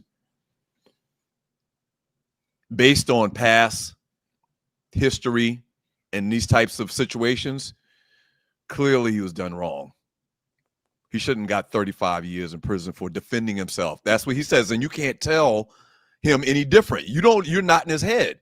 The same reasons why, some of these other cases where it switched around and the culprit got off, what's the difference? I mean, there's absolutely zero difference in this. Now, should he have brought a knife with him to this track meet? Probably not, but there's past history to show that in that scenario, the person that commits the crime doesn't go to jail for 35 years. I mean, there's all types of different, and I really have tried not to get into this conversation since the verdict came out, because it's just so much and it's so hurtful, man. It's just hurtful. Question for you, Arlie. Don't they consider anything over 25 years a life sentence? I'm not sure. I think it depends on the jurisdiction that you're in. Okay. Right. And perhaps because he can be, because he can get out or is eligible for parole, and you have to serve half in a day. I think like Mississippi, I think it's like half in a day. Some places exactly half, which will be 17 and a half years. I'm not sure if that will be constituted as life. You were given life. But I don't know if because you're eligible for parole. I'm gonna look that up and I'll get an answer for you, because I'm gonna say the criminal justice system is very confusing. When we took criminal law, our professor was like, let me just tell y'all now, the Fourth Amendment does this, but under certain circumstances, this is what it could look like, or it could look like this, particularly for people of color. It looks different. Like it is search and seizure. Remember, you had stop and frisk in New York for the longest. It was not legal it was legal under the Fourth Amendment, but it really was it was like it wasn't, but they figured out a way to make it work. So I think with this situation, there are a lot of factors that played into it. One, he never apologized to the father. And this attorney, I was watching the thing, they said, what you have to do is when there's a surviving person, you the judge, the jury, the world looks at how they're handling the situation. And his dad was very forgiving. He forgave Carmelo Anthony early on. He tried to come to a vigil they were having. Unfortunately, the family hired this man and he had police called on the father. Like when you treat the victims poorly, it does not look well against you. So it made it look like he was an uncaring, unsympathetic, murderer, basically. So there are a lot of parts to that, and that story is going to be unfolding. I'm hoping that there's an appeal situation, but as of now, this 19-year-old. I was going to say two things. One is that in the state of Texas, there are more knives and guns carried than any other state in the country. So for people to say, why has he got that knife? People carry in Texas all the time. They say a lot of their teammates have it, because they're cutting tape off their ankles from track, and they're doing it was like a pocket, a fold knife. And the second thing I was going to say was someone did lose a life, and we can't forget about that. But if you follow this case, you have a right to feel the way that you felt. And I hate it. Tell me any difference, or tell me why this was any worse than the whole Trayvon Zimmerman case. Or there's no way you can do it. It is, but you're talking about a grown man. You're talking about somebody that should know better than to stalk Trayvon Martin like an animal and murder him in cold blood. He's on the streets. And he's on the streets. Yeah. Like you can't. Yeah. And let me just say this, it's tragedy all around, because if Carmelo had stabbed my son, while I don't want him to spend the rest of his life in prison, I feel like a punishment would be like, you got to come live with me and just see how sad I am every day. You got to just be punished every day. You got to have some punishment. Punishment is required for the behavior that exhibited, but I'm not sure that 35 years was warranted. My last statement, I just want to shout out to Spike Lee. I hope, there's a poll online. Everybody's trying to get him a ring because he is such a super fan of the New York Knicks. So on a lighter note, Spike, I hope you get a ring too. Let's make it happen. He can go buy one. It's okay. He can go buy one. No, you can't just buy it. You have to, the Knicks friend, they have to give it to you. Or not give it, but they have to grant it so you can buy it, I guess. He spent $10 million on Knicks tickets the last 30 years. He can go get a ring. They should just, I'm just saying they should, honor him with that. That's all. You did a great job today, Ollie. Thank you very much. See y'all in the chat. You gonna stick around, right, Ollie? I is. Got an epic roundtable coming up in the Doghouse with you guys, the Two Live Stews. New York Knicks are your world champions, everybody. First time in 53 years. We're celebrating today.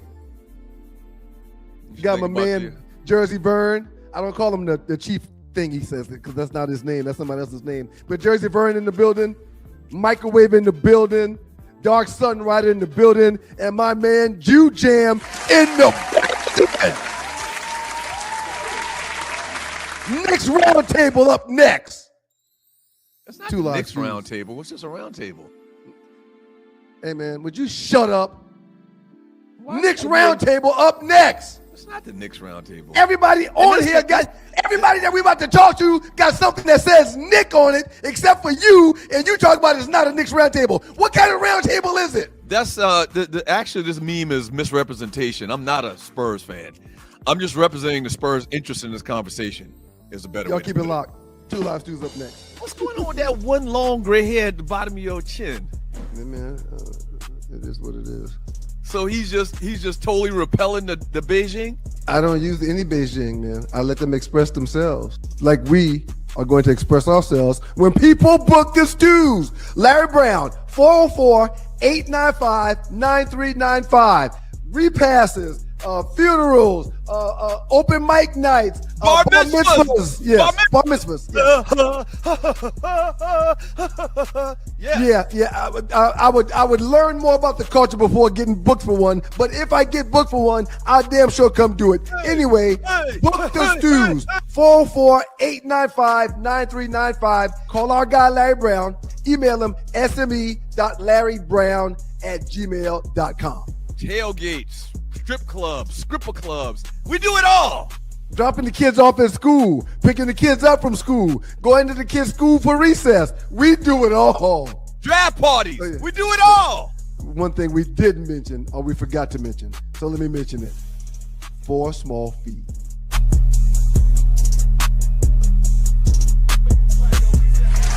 Yeah, shit. Hey. I'm wrong and he's done. So keep it easy with That's your Two Live Stews experience. The New York Knicks are your world champions of the NBA. All right, so listen, y'all. We got our folks on.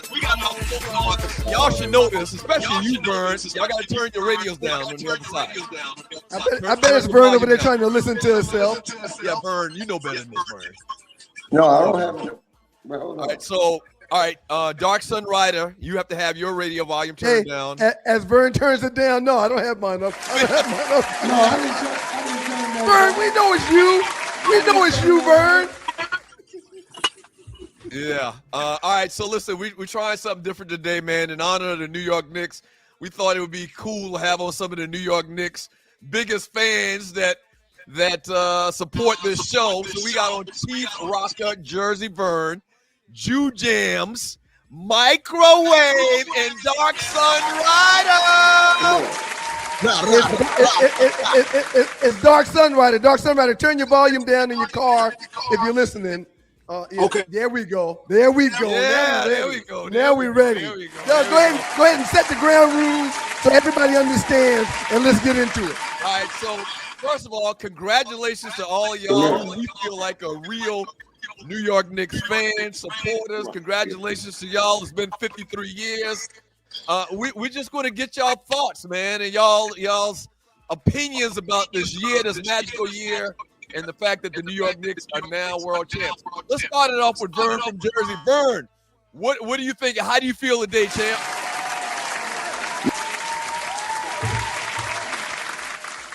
Damn, he's so excited. He's so excited. He got the hell out of there. That's how you feeling. All right, That's Mike. Let's try this again. Let's try my man Microwave, New York City born and bred. How you feeling this morning, Microwave? Your Knicks are champions. Yeah, I'm feeling great. First of all, Jew Jams, you from Canarsie. I'm from Starlight City. You right around the corner from me, boy. So remember, last time y'all had me on Chop It Up, we talked about me trading my jersey in for a Lakers jersey. And how I'm feeling right now is like that girl that you was in love with You know what I'm saying? Fine as white wine, but she was on that booger sugar. She was messing up the rent money. She was messing up the grocery money. And now, 30-something years later, she cleaned herself up. I love you again, baby. I love you. I take you back. Oh, man. All right, let's move it over to Jew Jams. Stay tight, Microwave. Hold on.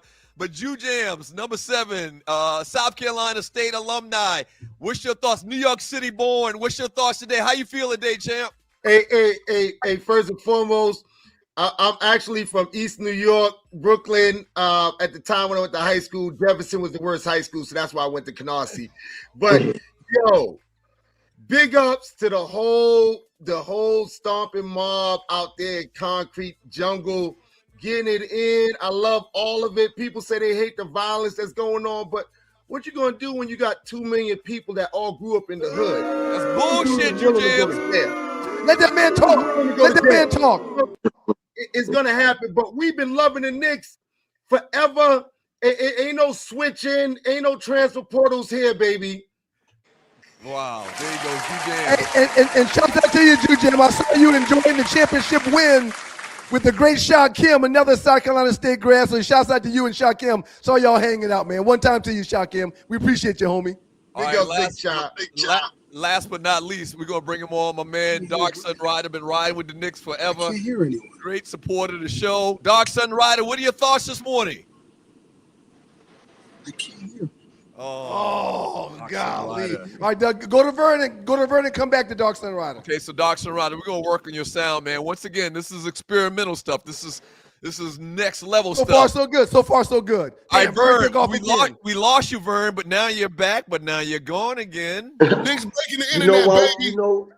You know why you lost me? Because you hate so much on me and the Knicks ever since I know you. I've been knowing you since day one of the Two Loud News. Hey, Vern. Always been hating, man. Vern, that's why we can't see your ass, Vern. That's why we can't see you, Vern. Where you at? It's actually great. I actually love just hearing his voice and not being able to see him. I don't know why you can't see me, but you can hear me. But anyway, how it goes, you asked that question about who's the greatest Knick of all time. Walt Clyde Frazier is the greatest Knick. Brunson is number 2. Because Brunson's number 2. So what does Brunson have to do to surpass Clyde Frazier? Or can he do anything to surpass Clyde Frazier? He got to get another chip. I was at the 73 game when Willis Reed came out the tunnel. I was 13 years old. My uncle tucked me. And when Willis went out the game after hitting a couple of baskets, Frazier took over, had 36 points, 19 assists, and 7 rebounds. Frazier was a man that can steal the ball from you in a minute, and he made so many passes to the Butcher, Bradley, Phil Jackson off the bench, old bitch ass,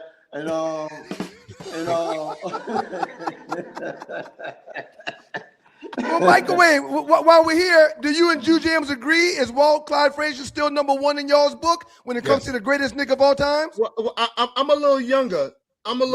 So for me, the greatest Knick of all time is always going to be Pat Ewing. The equivalent for me is if you have Dominique all these years and Trae Young come and win a championship, you're like, Trae Young is cool, but Dominique is still the greatest Hawk of all time. Okay. That's good. Okay. That's good. He got to do it for years. He got to do it for years to be of all time. I got Jew Jam. I got Brunson ahead. Ahead of Patrick Ewing, man. Remember, Patrick Ewing, the reason why I traded my jersey and when he missed that finger roll. You know what I'm saying? Heartbreak Hotel. Him and Charles Smith. I couldn't do it no more. That ain't the only thing Patrick did. You remember Game 5 when O.J. Chase? He had 5 fouls on Olajuwon and would not take the ball to the hole in the beginning of the 4th quarter. He was shooting fadeaway jumpers and jump shots. That's why Patrick Ewing would never be my top 5 of the Knicks. Hello? Yeah, Dark Sun Rider, you there? You hear us? Can you hear me? No, you can't hear us, man. Can't hear us for whatever reason, man. All right. Go back to what you were saying, Jersey Vern. Yeah, Pat would be he'd be number 6 in my top 10 of Knicks because as great as you came in New York being, you failed them in the biggest moment, and that's what we about in New York is the biggest moment. And another thing, right?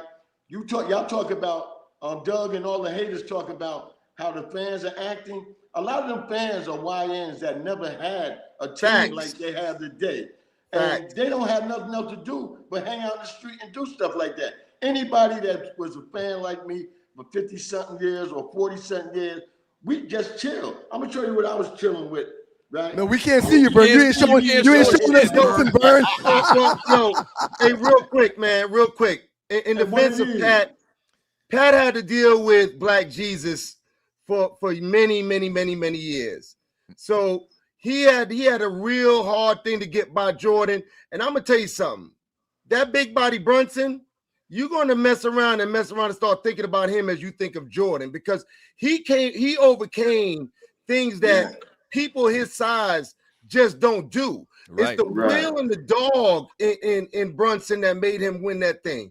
It ain't just normal. Get in the gym, do your couple workouts, whatever. You can shoot a nice jumper. Yo, Brunson is a monster. Absolutely. He is, right. He is a monster. Ryan, let me ask you this. Did you notice after the game was over, you too, Jew Jams, I brought this up on my show yesterday, when OG Anunoby threw the ball in the air, Brunson, he wasn't even celebrating. He walked over and shook Mitch Johnson's hand like he expected this. He expected this. He gonna get a couple. Yeah. I haven't seen a more laid-back champion to play the way that he did. I thought he would just be jumping around and running around, but no, he did have that feeling or that aura of, you know what, this is one of many. We still got more to do. So yeah, he was happy. Yeah, he was emotional. You're right, Microwave, but he still had this overall look in his face of there's more for me to accomplish. All right, and you know what I hated? I hated that the Spurs did not. Could y'all see me? I hated no, that. we still can't see you, Vern. It's okay, Vern. And you're a veteran at this, Vern. You should know better than this, Vern. But anyway, I hated that the Spurs walked off the court, man. You're supposed to take history with history. The Knicks created a lot of history. And you know, that's something that Doug and I disagree with right there. I think I can speak for him. If they don't have the balls to go out there and shake their hands, and they shouldn't be forced to do that. If their true nature was, let me just get off the court, good for you for getting your ass off the court. Nah, man, I had a problem with that too. I had a huge problem with that. You know, Brunson bust Wemby on his ass the whole series. He went at him one-on-one, and you ain't got the respect to go over and say, yo, great game. You know what I mean? Right. Mike had a problem with Isaiah for years behind that shit. That's why he ain't get on the Olympic team. You can't do that. No. You always go shake hands. Okay, so let's see if we can get Darkson right. No, we can't get him on again. Don't worry about it. Keep on going. It's all good. Mike, your thoughts? A thought. Y'all were talking earlier about De'Aaron Fox. I don't know if y'all heard this, but y'all know there's some rift between him and Dylan Harper. Mm-hmm. After game one, when De'Aaron Fox was playing terribly in the second half, Dylan Harper felt like he should have got more playing time. He started tweeting out all of the bad plays that De'Aaron Fox was making. De'Aaron Fox goes and swings on the dude in the locker room. Yeah. This is during the finals. You know what I'm saying? So, yeah. De'Aaron Fox was out there. He like, hey, it's one of two things. Either they got to him and tied his family up, and he going to be investigated like Terry Rozier, or he was like, hey, y'all going to get rid of me? I'm going to show you what. You're going to leave ringless out this bitch. Oh, yeah, and y'all have been known to kidnap people up there in that Tri-City area, New York, Philadelphia, Jersey, yeah. Allegedly. Hey, Ryan, can I say something to you, Ryan? Please, Vern, go ahead. Okay. This is so fitting. We can't even see your damn face, Vern. You're a goddamn you're a veteran at this, Vern. But anyway, Ryan, I just want to put this out there. And you can ask your people that was living up in New York for years, right? I got my name from Frankie Crocker, the chief rocker back in the days of DJ that played on the radio station. You know what I'm saying?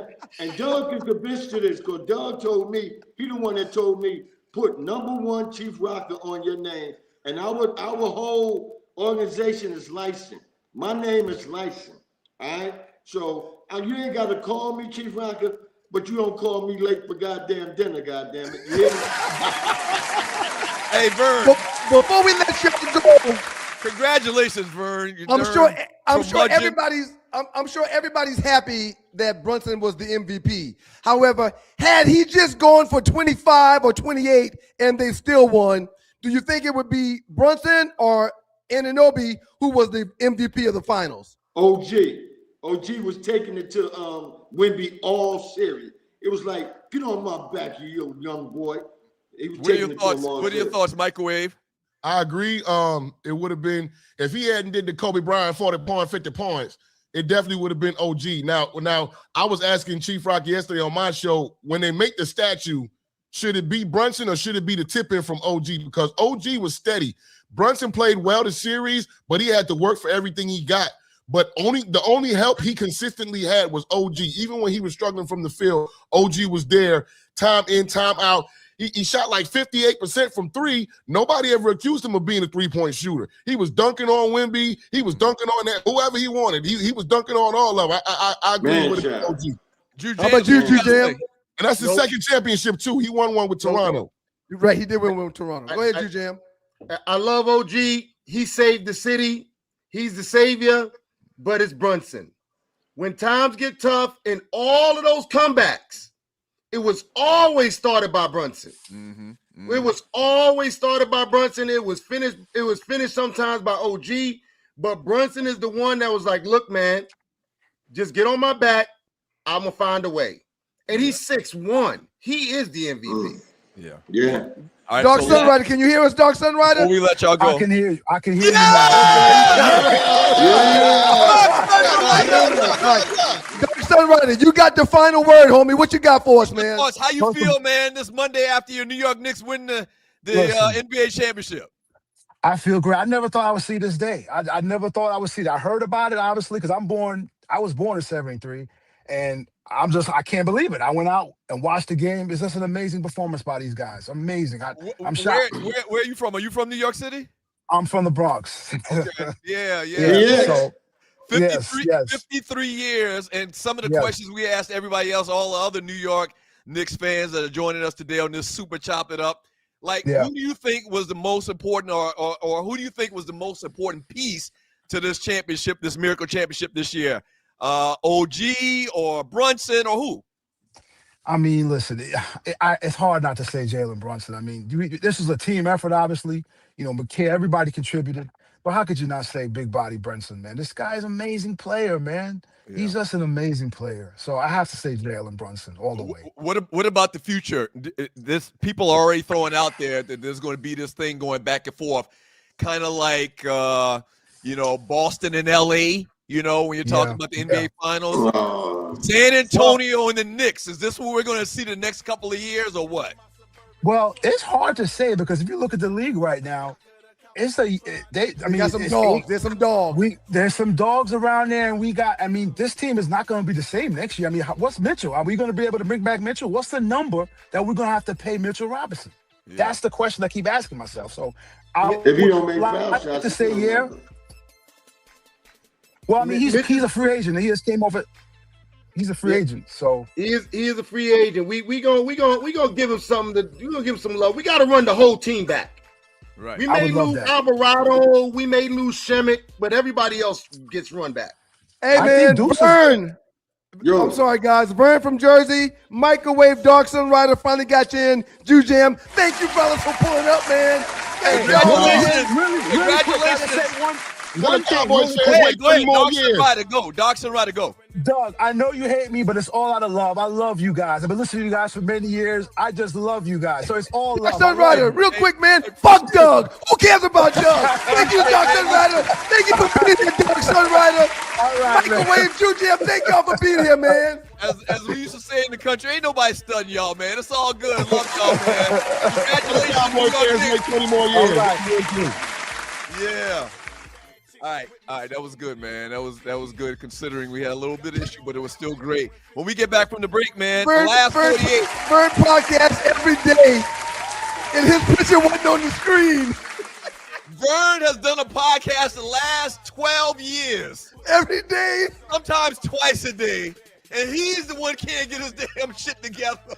I really enjoyed that, man. Up next in the doghouse with you guys, the Two Line Stews. We'll get into the last 48.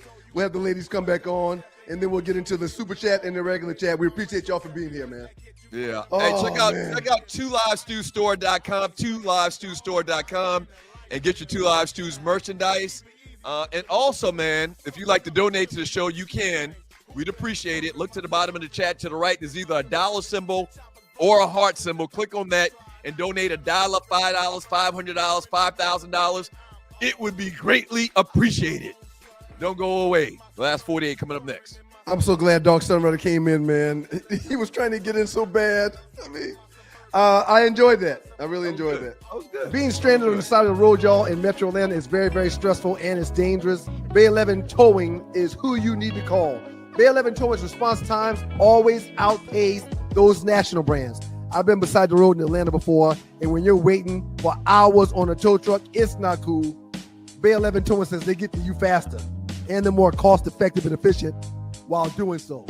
Whether you're dealing with a flat tire, a dead battery, or a full-on straight breakdown, the team at Bay 11 Towing is ready to get you safely back on the road or get your vehicle and yourself where you need to be. So next time you find yourself in a jam, Bay 11 Towing, give them a call at 404-770-6949. Again, that's 404-770-6949. Bay 11 Towing, where speed and savings come together to get you safely to your destination. Check them out at 404-770-6949. Fast, reliable towing that doesn't cost a fortune. Bay 11 Towing. Welcome back to you guys to 2 Live Stews. He's Doug, I'm Ryan, but together we're the 2 Live Stews, and this is your 2 Live Stews experience. Shouts out to the great people in Detroit, Michigan, WGPR, Hot 107.5 FM HD2 in Detroit. The Sports Rap Network is in the building. Real quick, man, we've been so heavy with Knicks talk. I wanted to mention that the Brooklyn Nets are expected to offer Austin Reeves a 4-year, $178.5 million contract. Give me your thoughts on that real quick, sir. I told you we weren't gonna pay that joker that money. I told you that. I'm happy. I'm happy that you aren't, but I don't believe that the Brooklyn Nets are going to give him $178 million. That's why they're the Brooklyn Nets. But that's how the market works. But I knew the Lakers weren't going to give him that amount of money, and he's a very good third option. LeBron's probably not going to be there. I would say right now it's a 50-50 chance LeBron's going to be a Laker next year. But as a Laker fan, I just knew we weren't going to give Austin Reeves the money that he was going to be able to command on the open market. A third That's option. good for him. That's good for him. He's been a great player for us, but economically, he don't deserve the type of money that he's going to get on the open market. Simple as that. A third option for $178 million.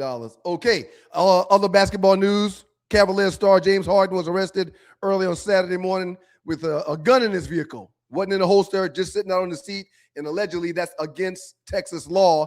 Your thoughts on Harden's arrest? I don't know what to even think. They got so much money, it's not going to be that big of a deal. It's going to go by. He's going to pay a lawyer. You just stole my thunder. You're exactly right. However, I will give a gentle reminder to everyone that's listening. If you are a card-carrying member that says you can conceal carry, or if you're in an open carry state, make sure you know the laws and rules for those firearms in that state, because you can easily find yourself jammed up if you're doing something you shouldn't do. Let me ask you a question, though, man. Question. So James Harden think he's going to go out and shoot somebody? Like, there would be no need. I can't think of anything that would come up that James Harden would think that he would have to defend himself, especially the money he's made. Why don't he just hire a bodyguard? He clearly can't be as good with a gun, with a pistol, as a trained bodyguard. Right. So if you're concerned to the point you feel like you need to have a gun, you've made, I don't know, $500 million in your career. Why don't you just hire a couple of bodyguards? Why would you think that you're going to walk around and get in a shootout with an everyday citizen because maybe they hating on you, they're mad at you because you haven't been worth your contract or whatever? I just think it's ridiculous that you would think you at your position, your status, your financials, you would think you have to walk around with a gun. Okay. I don't get it. If I had the money that James Harden had, has, I would never be caught driving, or I would never be without security. Same thing, same premise. Those two things. Yes. I would never drive anywhere. I would Yeah. have a driver, Yeah. and I would have security with me at all times. However, Uh-huh. he's got the right to bear arms like everybody. That's true. So- but that's true. But when you talk about this right to bear arms, it's usually Right. because you feel threatened and you feel like last case scenario, you have to defend yourself. I understand. He I has understand. the money and the ability to Right. hire 5 bodyguards. Right. Maybe he was just running to the store. Maybe he was just going to get some milk. Maybe he was just going to get some sugar. Maybe he was just putting gas in it. I don't know what he was doing, but he's got the right to have the weapon, especially if he's in Texas. Don't make sense to me. All right. Okay. Don't make sense to me. We can move forward with the last 48 now. I didn't want to mention All those right, couple of last 48, the biggest memes in the 2 IC Facebook chat group. I would never drive, and I would have security with me 24 hours a day. Loose neck side, we are open carry state here in Texas. We are all carrying. Yes, question. No offense. The average everyday citizen, I get that. James, We're seeing it different. We agree, but we're seeing it different. I get him. Okay, with all the bread he walks around with on any given night, he got 50 grand cash with him. On any given night. Okay, Mike Epps is notoriously said that he takes his weapon with him everywhere because he's always got cash on him. That's Mike Epps' words. Let's roll out these last 48 memes, which are the biggest memes in the 2 IC's Facebook chat group over the last couple hours. But I just want I did a quick Google. My team is champions, man. I did a quick Google. James Harden has made approximately $411 million in earnings throughout his NBA career. That's not even talking about endorsements and little marketing opportunities he's probably had.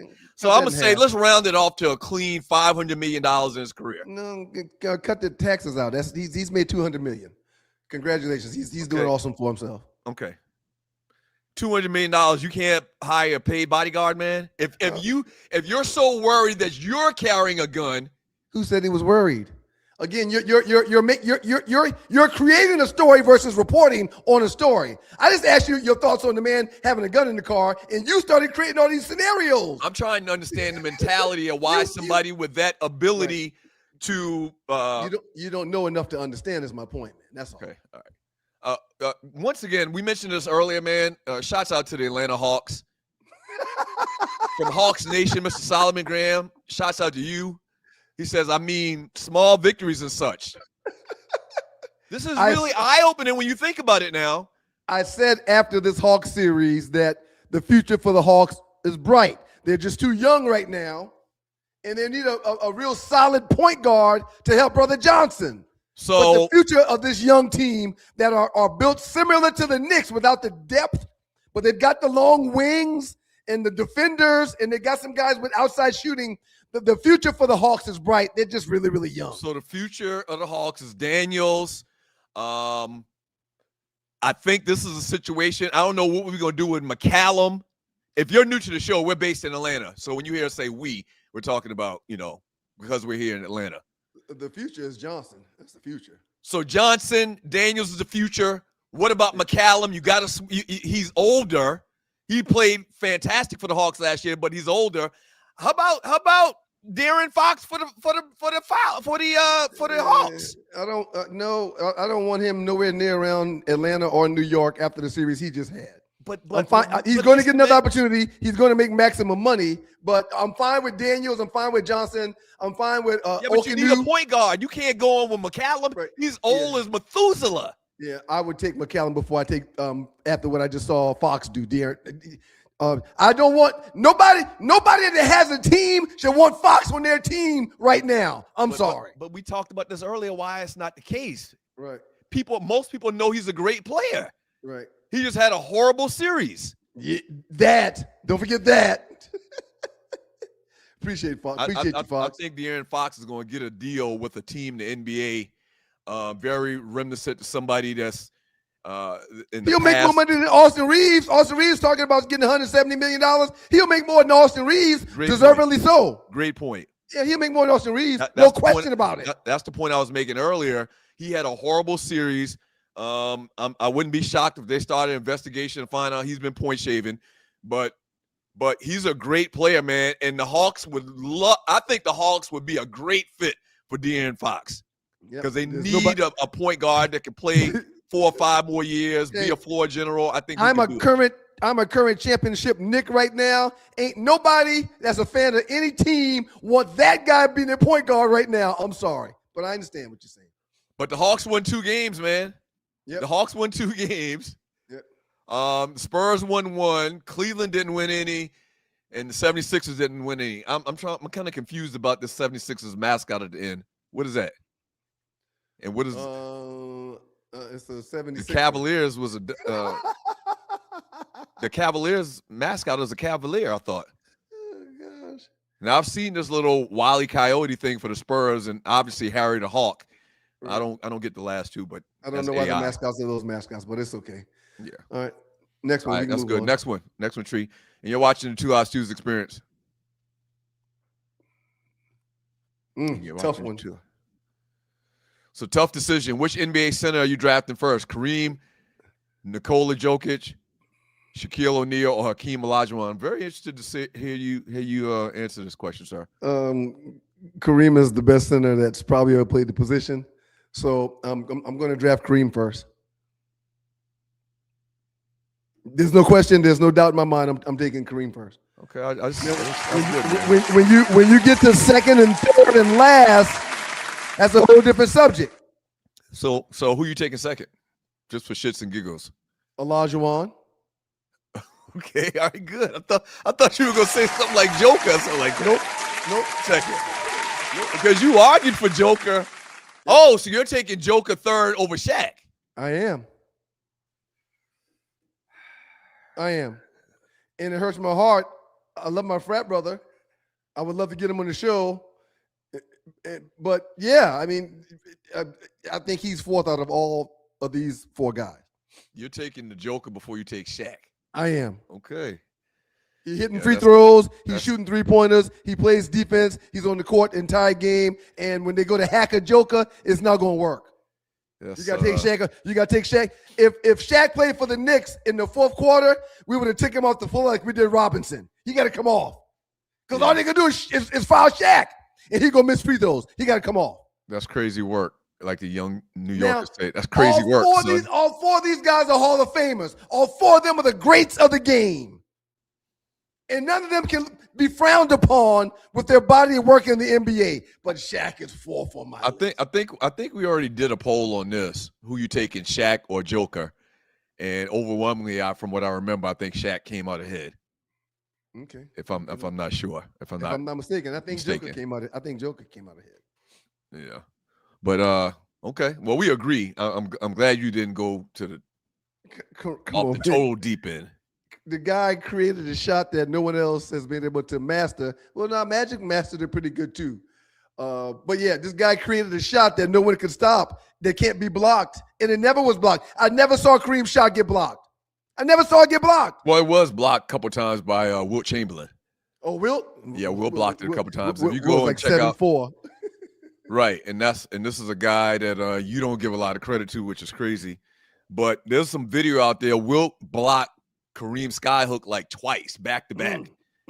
Like Kareem got the rebound from the block shot, and tried to put it back up again. Wilt slapped it away. It's on YouTube. Let's get to the next one. That's all. Next one, Tree, and you're watching the 2 Live Stews Experience. Doug, please remember we lost communication. So the order is the order. Don't fuss. We lost communication in the pregame. It's all good. It's all good. So this is interesting, man. Have you checked out this Dabble station I've been telling you about? No, I have not. So they got a lot of runs of Martin as well. And this came across my timeline. I thought this was interesting. Which one of these characters is your favorite Martin character? Very simple question. They're all very good, man, but you got to go Shanae. I think you got to go Shanae. And I hate to put that dress on them and have them be that woman every day, but you got to go Shanae. I don't know, man. I think I go with very close. Shanae was good. But Dragonfly Jones, man. If you go back and watch Dragonfly Jones, that was epic. That was epic. That was epic. Epic. That was epic. Epic. Let me get Ollie and Tree on. Which one of these characters is y'all favorite Martin character? Where's I'll let Arlie? you go first. No, because y'all gonna take my black card. Shanae. Oh, who's yours, Ollie? Bob from marketing? She said we're gonna take her black card. This ain't good. I watched a few episodes of Martin. I wasn't like a big Martin fan. Oh my god. So that's why she gonna make me go first. Oh my god. Either. I've seen all of those characters because I've watched an episode or two where they were there.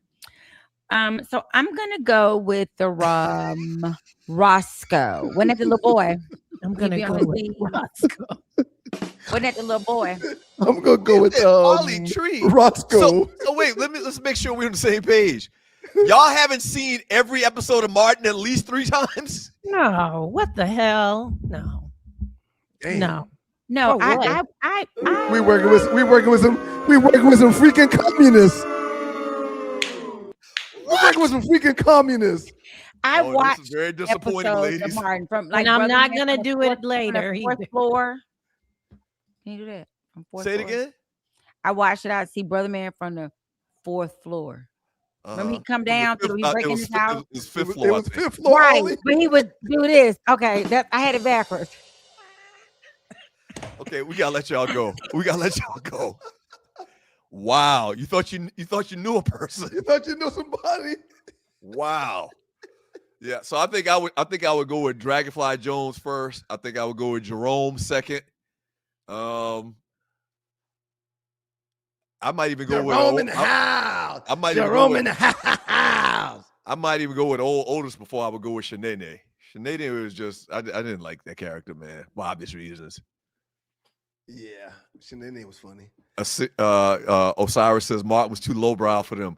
Right. So if you didn't watch Martin, now I understand why you didn't watch the Tyler Perry movie Joe's College Vacation. I don't think and I've known Ollie for a few decades. I don't think I've ever been more disappointed. I've never heard of a black person say they didn't watch every episode of Martin. And she's like, I guess I'm going to choose how about let's go with she didn't know anything about any of these characters. That really hurt. Ollie, I'm gonna call you after the show. We got to discuss this. Well, go ahead, Ollie. Wait, hold on 1 second. I do know the characters. What I was trying to say was I like the one when he played the little boy. Isn't that Roscoe? Roscoe, yeah. Snotty nose. Yeah. Yes, Yeah. I do know the characters. I know Shanae. She getting the episode where she's like doing some feet and all the stuff is going. I've seen old Otis. I've seen Jerome in the house. So Mama Payne. The last I saw Mama Payne did not like Gina. Ollie, I saw you on Google looking up the characters. That's why you How would I know all read off the that? screen Wait, right now. Ryan, I have to. Right. I did not see. I knew Bob from marketing. I have not seen Elroy Preston. I don't know who that is, but I knew Mama. Don't you Payne. know no good? Don't you know no good? I know You that. remember that? Don't you know no good? Don't no. And they do the background. Ollie, stop. And, Ollie, stop. Thank you, Ollie. Please stop, Ollie.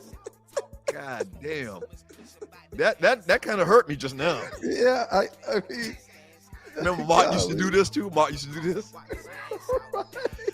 That kind of hurt me just now, Ollie. Wow. Detroit, thank y'all very much for being here. WGPR Hot 107.5 FM, HD2 in Detroit. Y'all can go to the Sports Rap Network app to finish the rest of the show, or go to YouTube and pull up the rest of the show. We got a 2-minute trespass coming. No soccer report today. Looking forward to the next soccer report because it's been great. When we come back on the other side, we'll finish the last 48. We'll jump into the super chat and the regular chat before we get out of here on a New York Knicks Championship Monday. Wow. Yes.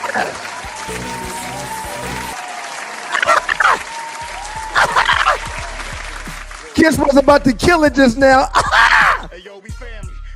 Welcome back to you guys. Two Live Stews, Dr. Ryan Stewart. I'm actually going to be happy when this day is over, though, man. But much respect to the Knicks, man, to the fans, to the fans that aren't violent, to Spike Lee, to Fat Joe, to Jerry Springer. Yeah. Y'all deserve it, man. Y'all deserve it. Congratulations. We're very happy, man. Y'all deserve y'all day in the sun. I've had on Knicks gear, as you know, for the last few months, man. I kept going through my closet and my drawers to look for more shirts and hats.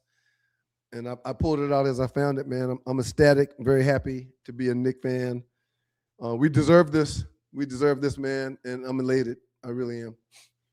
Yeah. I'm elated. All right, let's run through these last 48s. Then we'll get Tree and Ollie back on. Ollie, I'm sure you. Tiffany Portals and Poulin just reminded me that Ollie and Tree did not participate with the Wire series either. Nope. Okay. Tiffany, Tree is saying you're not telling the truth. Tree has watched The Wire. Tree's watched The Wire. Ollie, from what I can see, which is very shocking to me. This whole thing with Ollie not watching Martin or The Wire is I know what it is. I'm not making excuses for her, but she's always acting or on the road singing, so she don't have time for regular TV. Hold on, she wants to defend herself. No, don't bring her. Don't bring her. Hey Ollie.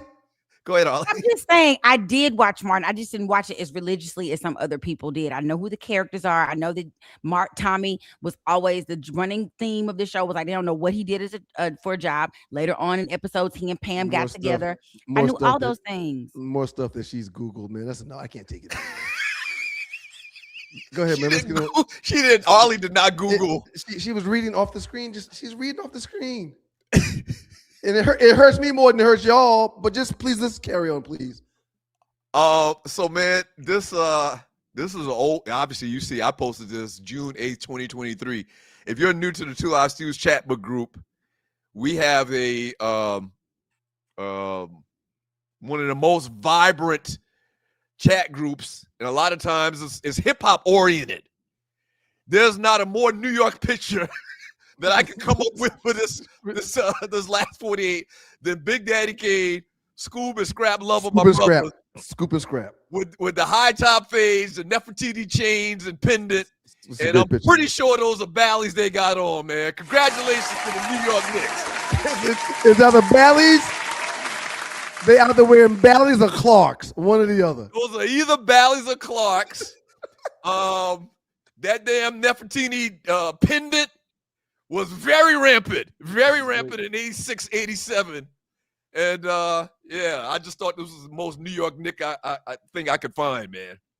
Which kind of rolls us into topic number 4. But go ahead. Was that the last one, Tree? I think there's one more. Okay. All right. We didn't get but again, we didn't finish the meeting because we had some technical difficulties. Oh, this is great. Go ahead. This is more New York oriented. Yep. One got to go. Ooh, if one had to go, which one would go for you? MC Light, Lauryn Hill, Latifah, or Lil' Kim, all from New York City. Oh, y'all make me sick with things like this. One got to go. Bye-bye, Lil' Kim. What? Bye-bye, Lil' Kim. Yep. Lauryn Hill is hands down one of the best artists in the world whenever she shows up. Sometimes she don't show. Yeah. Sometimes she don't show up. But, I mean rapping, singing, the Queen Latifah's, multi-talented TV shows, movies, it off. Yeah, and MC Light is like the godmother to all of it, in my humble opinion. You know what? I just thought about it. Latifah not from New York. She from Jersey. It's the same, but I understand. What do you mean? That's not a big. That's not a big New York people won't tell you it's the same. Well, no, I agree. New York people won't feel that way. She's from Jersey. She's from Jersey. But same damn thing almost, huh? Yeah. I would say Lil' Kim. Who would you say, sir? But this is tough. I hate when y'all put me in a position like this. I'm not getting rid of MC Light because Light is my definition of a female MC. I'm not getting rid of Lauryn Hill, one of my favorite of all time. I guess it'd be Latifah, man, because she's not even from New York. What? I guess the Queen. She's not even from New York.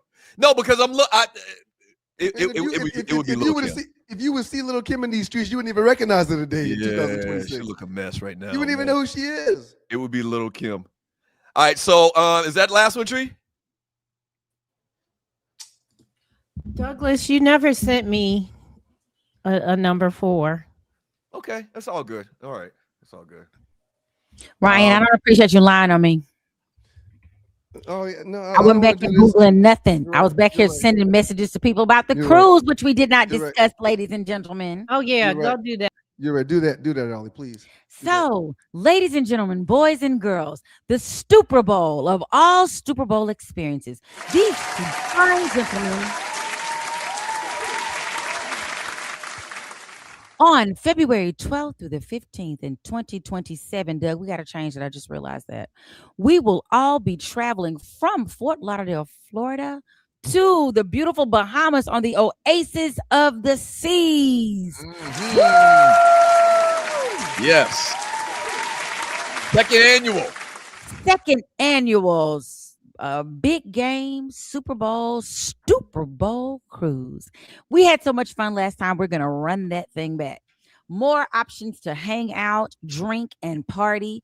Forget our names and act like we're children. And it's on the beautiful Valentine's Day. So, gentle people, bring your bulls with you. Poodles, bring your dogs, and dogs, bring your poodles. How about that? I got to find me a dog to bring. I gotta find a dog. Who wants to be my dog? I'm gonna be a dog catcher. Dog catcher. Are you dog catcher? So it's gonna be great.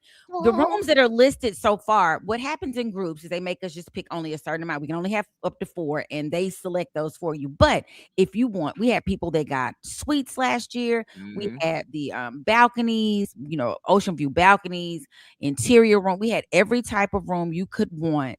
My boy Doc, my boy Doc had the executive suite. He did. Like, he had like 2 rooms, a balcony. Like it was really pimped out. All the drinks he could drink, and he made sure that everybody was happy. Right. I mean, everybody. Shouts out to Dundee. What up, Dundee? Dundee was so fun. Oh my God. Everybody was so fun. It was some fun people. I've gotten some emails from you. I'm returning emails. That's what Ryan's talking about. I'm Googling. I'm actually returning emails to people, letting you know that I'm going to send you the credit card authorization form to hold your room. Just a mere $100, and then we'll hold your space, and then we'll look at what you booked and break that up into payments. Or you can be a big baller shot call and pay the whole thing off. We don't care how you do it. Just get to it. That's right. That's right. Super Bowl cruise. So it's the Super Bowl and it's Valentine's weekend, as Ollie just mentioned. It's gonna be a great time, man. Y'all come and rock with your boys. It is. All right. Topic number 4, trending topic number 4. Let's bring Tree back in. I want y'all to think about this. Maybe y'all have thought about this before we even started the show today. Bonus stew topic. Top 10 most associated things with New York per the Black community. The Black peoples. And also I did this kind of age related as well. I don't think I know. So coming in at number 10, New York fashion and street style. Number 9, Black political leadership. Number 8, the golden age of New York hip hop. Number 7, soul food. What's the name of that spot in Sylvia's. Sylvia's, yeah. It's not the same anymore, but that's where everybody used to want to go. You had to go to Sylvia's when you came in town. Maybe 2 years ago, I had dinner at Sylvia's. It was okay. Number 6, Black radio, the soundtrack of Black New York. Stations like WBLS, WLIB, and Hot 97 shape music taste nationwide. Bullshit. Just because we didn't want this. Hey, Jalen, I will come and beat your. That's a Black girl for you. Play around with my Black. I only eat at Black restaurants for the most part. I shop at Black stores, and I fight the power. Hey, listen, we do have to have a discussion about this, though. Let me finish it. Okay, so number 5, Brooklyn, swagger, style, and success. Number 4, the New York Knicks. So the sports theme, New York Knicks coming in number 4. Number 3, the Apollo Theater. Number 2, the Bronx, the Boogie Down. And coming in number 1, Harlem, USA. The heart of Black I went to the Apollo in Harlem. The Apollo shouldn't. I got real drunk at a place in Harlem. Apollo at number 3. All right. So I got what's the first thing y'all think of when you think of New York City? Rats. I think of Tim. Run, Damn, Tim. It's true. I am terrified of rodents. I will break a mortgage, leave a lease, break up with you if we go together and you're scared because we both can't be scared. I don't do rats. I don't either. I almost left. I almost moved. My dad had to come save me. But that's not what I think of in New York. When I think of New York, I think of a city that doesn't sleep. Like you about to party all night long. Like you gotta stay up. That's what I think of New York. I think of Queens because that's where we stayed when we went most of the time when we went to New York. I think of Queens, Cambria Heights. I also think of Times Square. There's nothing like the lights and the action and the movement of Times Square. All right, Tree. Way to be a party pooper, Tree.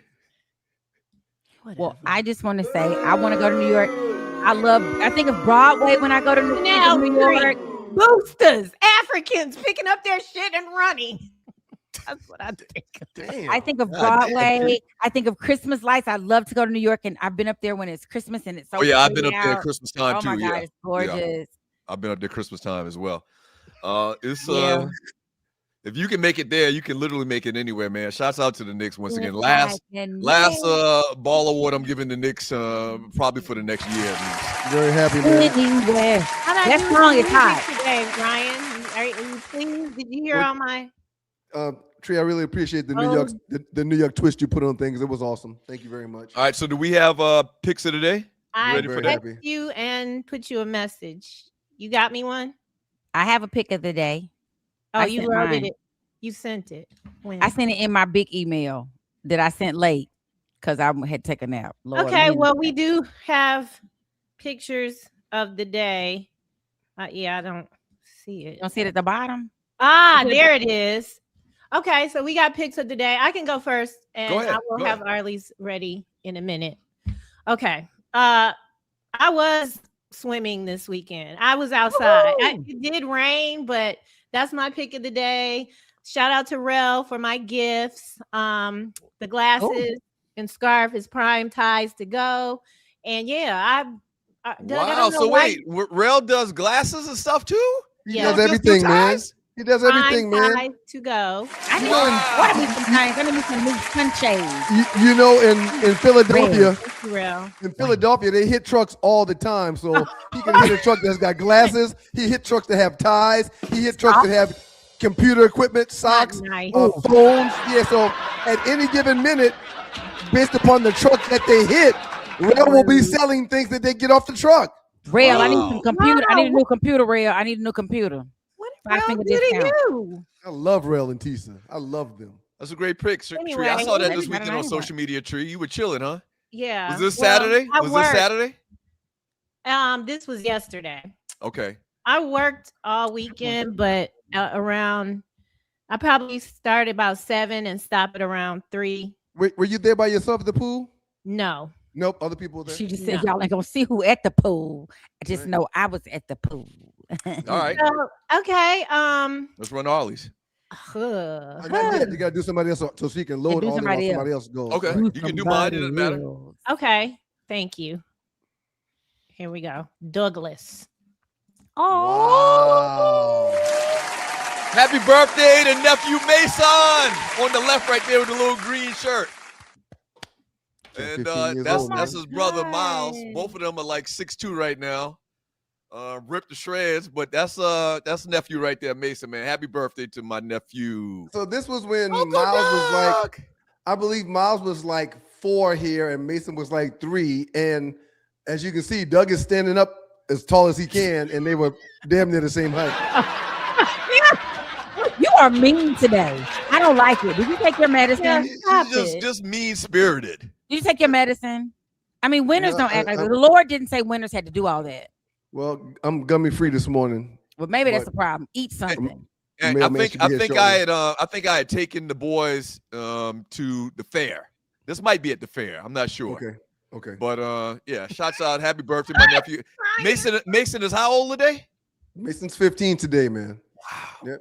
And he was a little bit shorter than you when he was 3 in this picture right here. Ryan. Yes. Tree, do you have the other picture? I do. Let's go. No, I took it out.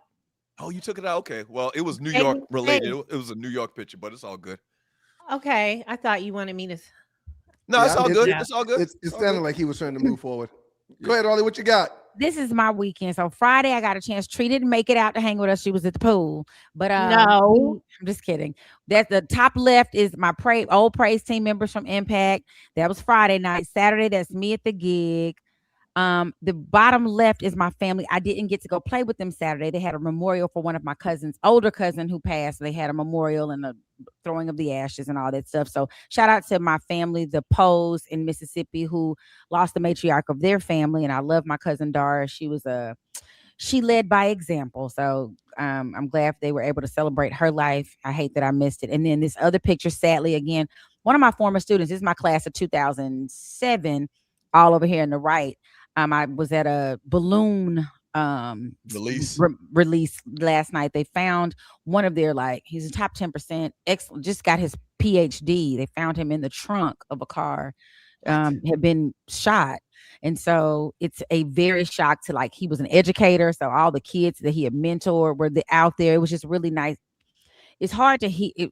It's a very sad situation, but it's a blessing to hear that he gave and left a lot in this world. He was big on mentoring. He had started his own little mentoring kind of program for young men who were troubled.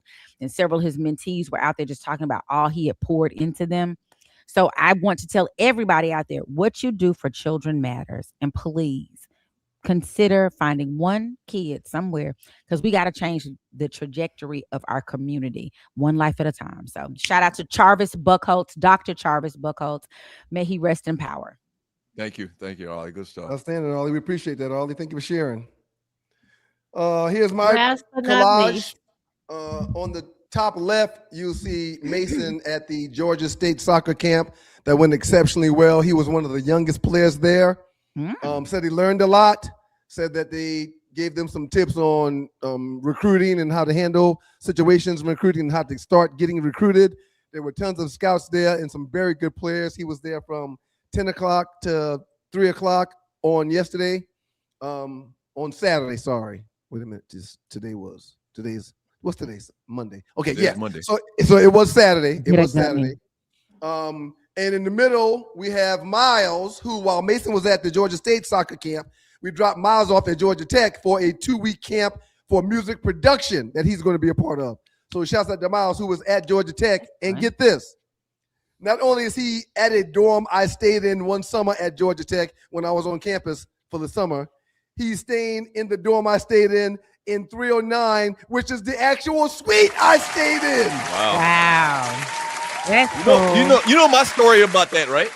I stayed in Suite D inside of 309, and he is in Suite. I stayed in Suite A. He stayed in Suite D in the exact same suite. That's you know my story comparable to that, right?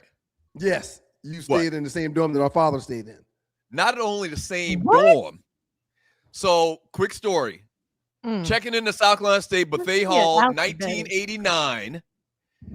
We got the big trunk or whatever. So me and the old man moving stuff in. We get in the room, and our old man stops and starts looking around. He pulls the bed back from the wall. He says, "Come here." I go over to the wall. Initial on the wall is RNS. He was in the exact same room in Buffet Hall, 1969. That's crazy. What? Yes. That's crazy. Do you think that has to do with the alphabet and the last name? Maybe. But I mean, we're talking 1969 to 1989. You're talking 30 years later. Somehow, magically, I end up in the same room that he did when he was at South Carolina State for 1 year. So Miles is at Tech. Top right picture is me back on the bike. First time I've ridden in 5 years. I did 11.1 miles, 25 minutes out on the Dragonfly Trail, 25 minutes back on the Dragonfly Trail. And I got my bug. I've been bit by the bug again to ride the bike, so I'm back on the bike. And, of course, the bottom picture is the Knicks winning the championship. This is my weekend right here all together. Woohoo! Can we get some applause? Studio audience. Studio audience be hating on me. And Tree, we can remove that one real quick. I got a sad one I want to share real quick. I want to take a second to give a shout out to one of our former golf buddies. We got a buddy named KC that went to Georgia Tech. This is KC right here. This past weekend, KC passed away. KC is now transitioned and he's with the elders. He fought ALS for the last few years. And he was on life support for the last couple of days, and they took him off of life support on Sunday, and he transitioned to be with the Lord. It was a few years since I've seen KC, Brown and his crew, because they probably came into Georgia Tech the same year, were a whole lot closer than KC and I, but he did go on golf trips with us quite often. It's just another reminder to love and live life. It's just another reminder to enjoy your loved ones, because for the last few years, KC mentally was with us, just like he was when he was at Tech or when we were playing golf, but his body just started deteriorating because of the ALS.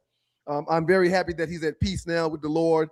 He will be missed. So shouts out to Kendrick Cummings, a.k.a. KC. We're going to miss you, player. Yep. Ryan, how old was he? He was like 47, 48 years old. There's you have a lot of people transitioning lately. It's not just me. It's not just me, Tree. It's all of us, because we're all around that same age. We're not doing weddings like we did in our late 20s and early 30s now. Now we're doing funerals. Yeah, we're at that age. And I remember my mom and dad talking about it. When my dad hit like 49 or 50 and they were going to a funeral, he's like, yeah, we're not going to be doing weddings that much no more, pumpkin. Yeah, this is just going to keep on happening. So yeah, y'all enjoy your time. Make sure you people know you love them. ALS is, it's a horrific. My sister-in-law, it is horrific. Yeah, it's tough. It's really tough. So his family, God bless him. Y'all ready to jump to the chat messages? Y'all in the chat. Thank you, Ollie. We appreciate you, Ollie. You're non-Martin watching ass. We appreciate you, Ollie. Where are we? Oh, so what did you think about the round table? I thought it was good. I mean, we got some little bugs, but a few technical difficulties. But it was awesome to spend so much time with the Knicks fans. I mean, awesome. Everybody was passionate. Everybody had things they wanted to say. Everybody had good answers. Very disappointed in Vern. He knew this was going to happen for a few days, and he was here, but he wasn't here. And I really wanted him to be seen this morning, but I thought it was great. Damn, Doug, you did a good job of being fair and balanced. I'm proud of you. Yeah, you know what? I just figured over the weekend, I was like, man, I'm just gonna let these people just go. Y'all go ahead. Y'all got it. Y'all got it. Yeah, you did very well. Let them have their little cake and eat it. You know, it's been a tough life if you're a New York Knicks fan, for real. So I get it. Y'all got an opportunity to celebrate. Y'all go ahead, man. Be out. Thank you all for your donations this morning. Thank you to everybody in the pregame that, we had a situation and y'all stuck it out with us. We love y'all. Loose Neck, thank you for your donation. De'Aaron Fox met with his bookie before the finals. He had the worst series he could ever have. It was. Thank you for the donation, terrible. Loose Neck. Thank you, Loose Neck.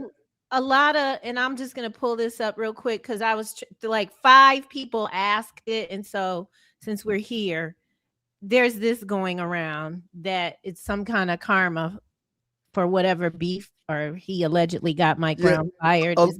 Allegedly, when Mike Brown was the head coach of the Sacramento Kings, he and De'Aaron Fox were not friends, and they're saying that the ultimate demise to Mike Brown being in Sacramento was De'Aaron Fox. I don't know that to be true. That's allegedly the story that's floating around. I'm gonna tell you what. Speaking of Mike Brown, man, I guess you got to give him some flowers today. This man done had, for a black man, he done had more than his fair share of jobs. Lakers, five opportunities. This is his 5th job. Lakers, Cleveland twice. Sacramento, and now with San Antonio, man. The brother interviews well. I will say that. Not San Antonio. Not San Antonio. The winning team. He was in San Antonio. Right. He was in San Antonio as an assistant under Pop. Right. But head coaching wise, it was just Sacramento, LA, Cleveland twice, and now the New York Knicks. Carrie Portis, good morning. Missing one. You said Cleveland? I did say Cleveland twice. Okay. Thank you for your donation. you, Congratulations, Ryan, on your New York Carrie. Knicks winning the NBA championship. It's an incredible feeling, Carrie. It's an incredible feeling. Thank you very much. Douglas, you got anything out your you need? Yeah, shouts out to Osiris, $40 donation to the studio. Thank you, Osiris. All he put was "Go Knicks." Congratulations to you, Osiris. You're also a winning champion right now, the New York Knicks. Congrats. Studio audience, give Osiris a round of applause. Osiris, you should have put more. Osiris says, let's go Knicks. And Osiris is from New York City. Are you from Harlem, Osiris? I think you're from Harlem. Shouts out to Jeff from A&T. He says, what up? Something for the building fund. $5 donation. Appreciate it, Jeff. Thank you, Jeff. Loose Neck Psy, $20 donation to help Doug survive and Ryan today. Exactly. It wasn't bad. Ryan Stewart. I was, again, it's a I think I may have been a little over the top previously because absolutely. Yeah, you were way more reserved today. Again, the final was still to be decided, and I wanted to make sure that the people that were hating on my team, didn't have the last word. So yeah, I was a little over the top. But now I'm a champion. I don't have to let my words talk for me. My team and what they've done can speak for me. I don't have to say anything now. The man appeared today on the show and to chop it up. Shouts out to the Microwave, donated $10. The man worked today and he donated. Appreciate it, Microwave. Thank you, Microwave. I showed you a picture of me swimming or at the pool this weekend. Why are people still getting in Lake Lanier and swimming? There was another situation this weekend. Why are we doing this? Why is that lake open for swimming? Well, I mean, it's a lake. And the colonizers don't care anything about the history. For people that don't know the history we're talking about, Lake Lanier was actually a town at one point that was inhabited by a lot of black people. And they built a dam, or they somehow flooded the community. And like if you go to the bottom of Lake Lanier right now, you'll still see remnants of people that live there. Homes and whatnot. It's crazy. And every year, every summer, several people drown in Lake Lanier. It seemed like it tamed down, but it kicked off this weekend. Hey, can you get this guy's music ready? The guy from Detroit that always shows love to the students. Sean Mims, thank you, Sean Mims. We appreciate you. Wait, we'll read your comment in a minute. Y'all know how to. Hold on, Sean. Hold on, Sean. The brother man is priority. The brother man. Not brother man's a priority. I heard you. Thank you, brother man. We appreciate you, brother man. Brother man, happy Monday, family. $100 donation from the brother man. Thank you, brother man. Maybe next year your Detroit Pistons will make it from the East. Now we're about to go on a run. We're about to go on a run back to back to back for the New York Knicks. Shouts out to George P. I'm not going to give his whole name. He says, hello, Stews. $20 donation. Thank you, George P. Thank you so much for the donation. Thank you, George. Thank you, George. We appreciate you, brother. Thank you, Jorge. WCOK in Atlanta is doing a big fundraising drive to help to get support for the station. Have you been paying attention? They do that every 3 months. Well, now they said something the other day. Because they lost the funding. WCOK is a station. I think it's on the campus of Clark, Atlanta. 91.9 Jazz. And so I've been listening to a lot more of them this year. And they said that they're not getting any funding because of these Trump cuts. True. Correct. And so they're literally going to survive or die. No, not die. Well, they said they need donations to survive. Oh. Like they don't have any other funding coming in from the government that they traditionally would have gotten. And they're depending on donations from the listeners. So we're kind of like, in the same boat with WCOK, but thank you. Yeah, thank you for all the donations, bottom line. Thank you very much. Sean Mims, good morning. Good morning, matter. Sean. You matter in this space. You do, Sean. You matter, Sean. I love you in real life. Rod Strickland is why Cam is a Spurs fan. He would donate to youth basketball. Okay, appreciate that information, Sean. is a Spurs fan, he would donate to youth basketball. He's just sharing his expertise. His Thank thoughts you. out loud. That's right. For Thank you, $5 share. Sean, hello, you're back. Stop it, Dougs. Hawks lost by 50 at home. Yeah, but they won 2 games. I didn't get the whole your Hawk angle with saying that. But what do you mean? You know, I just didn't. Well, he can no, they won more games than anybody else to play the Knicks in the playoffs. That's all. But again, it's a series for a reason. Those 2 games don't matter. They're irrelevant in my humble opinion. Well, the youngest team, right? One of the younger teams. They might be the youngest team in the NBA. Hey, they won 2 games against the team that nobody else won a game against. Right, you're right. Except for okay. The Spurs won 1 game. You're right. Everybody else got swept. I think it's a very recognizable thing that they did. The Hawks did. They got a lot to look forward to next year, next coming years. You're right. Griff, thank you.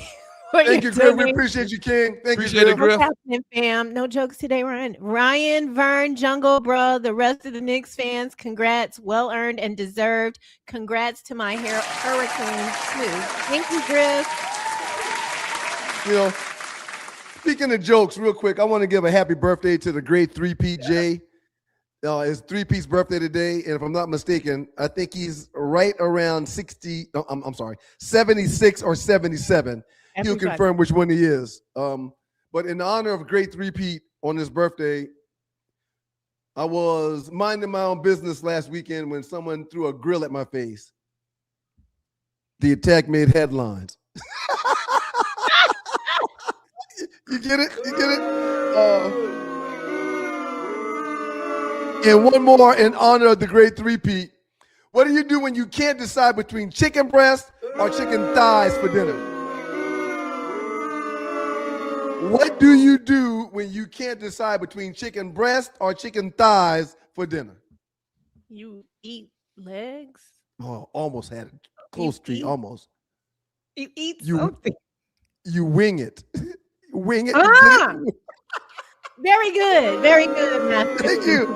Very Thank good. you very much. Thank you very much. Yeah. Shouts out to everybody that adores the jokes. I get pulled aside every day in these streets. People begging for more jokes, begging for more jokes. People jumping my DMs, begging for jokes, sending me jokes. Holla at them folk, man. We appreciate y'all. Thank y'all for listening. Actually, that was good. Hey, Frederick Anderson, good morning. News crew, blessings to Doug, Ryan, Cree, and Arlie. Happy Monday. Thank you so much. He's so excited about the Knicks. He doubled up on his donations. Appreciate you, Frederick. We appreciate the show you, almost man. didn't happen today, man. That would have been ironic. I mean, I felt really strongly that your energy around the whole thing had a lot to do with what was happening. He was a sourpuss. He was a sourpuss. You can think what you want to think. No, we're thinking the same thing, though. So it's not like she's got some obscure thoughts. We're thinking the same thing. Actually, the way I would look at it is because of my positive thoughts, the show happened because it almost didn't happen. It's never not gonna happen as long as you have a phone. Thank you, Tree. Thank you. You can get your ass on. Hater. Read Sean's message. Hey, Sean, welcome back again. Shut up, boy. Wemby runs out of gas. Let's stop rushing to make dudes the face of the NBA. And I said that the entire series too. His lungs hadn't developed to the point that he needs them to develop to get through an entire final. You ain't said that no entire time. I did say that. Yeah, you said his lungs haven't developed. I got receipts. I did say that. I talked about how young they are and they just don't even have the wind to withdraw the challenges of a season this long. They wasn't ready. My children came to visit me on Friday. Hold on, Tree, 1 second.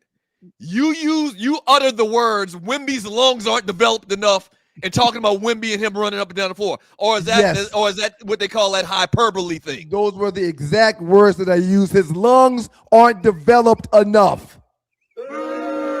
Those were the words I used. Go ahead, Tree. My children came to visit Friday, and we were talking about Wemby. I am a little bit obsessed with him. The way that he looks, the way that he moves is very interesting to me. The lankiness. He runs like a newborn baby horse. He's like Plastic Man. You know what he really runs like? He runs like a Fraggle. He runs like the Fraggles. Remember Fraggle Rock? Yeah, I do remember. His spirit is interesting. I don't know if he's joking. That's the spectrum energy I get from him. Did you all feel like he was rude when he left the press conference, or are people making a big deal out of that? When he said, "I'll see you never." This is what I was trying to say to some people earlier. I didn't get the chance to finish because I was rudely interrupted by my brother who was being obnoxious. Okay, go. I'm not mad at the San Antonio Spurs for leaving the court and not shaking hands. Really? I'm not mad at Wemby for leaving the press conference saying what he said and leaving how he left. They just lost a championship. Not only did they lose a championship, they were up in every game of said championship. They had control. So they're hurt, they're mad, they're sad, they're angry. So I'd rather them leave and not conversate with the winners instead of staying and be forced to shake their hands and start fighting and backbiting. George P., that's actually Bussa. He donated again. He wanted me to make sure I got it correct. I can't see your picture because it's very small on my phone. But shouts out to Bussa for another donation. Appreciate you, folks. Thank you, Bussa. And you know what, man? After we read Loose Neck's donation, I got something I got to do for Bussa. Go ahead, Doug. Loose Neck, thank you so much. Tyler Perry is making a Knicks movie with Medea as Wemby, and everyone is wearing a bad wig. I wonder what it was like when he was a baby. Like, hey man, he got the picture of James Evans. They've been comparing James Evans to Castle. I guess because of the nose. Look just like that cat. Except for Castle's a little bit more light-skinned. Castle's dog. Castle had the worst game of his life in this game 5, man. What did he have? 7 points? Yep. And he didn't hit his first shot till like the 4th period. Right. Really bad timing, man, for the Spurs in general. Ryan, you had something? Castle had 6 points in that game. De'Aaron Fox had 7 points in that game, and Keldon Johnson had 7 points. You need more in a finals game. And I do have something, Tree. Thank you for reminding me. How did the hamburger introduce his new wife? How did the hamburger? My main squeeze cheese. Say it again, Tree. My main squeeze cheese. I don't know. How did the hamburger introduce his new wife? Right, his new wife. Everybody, meet Patty. I gotta go. That's one of my best ones. Everybody meet Patty. I'm thinking about cheese. No, it's the meat. It's the meat, Tree. It's the meat. We love the meat. Oh, we love the meat. Okay. Okay, here we going. Sean Mims. Hello, you're back. Thank you, Brunson is bigger than Jeter. The Yankees won before.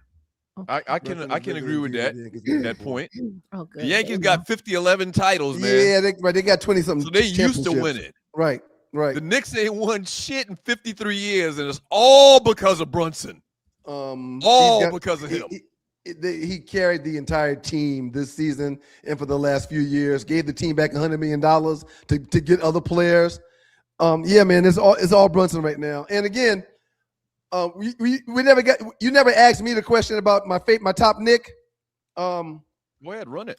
It's hard to overlook Walt.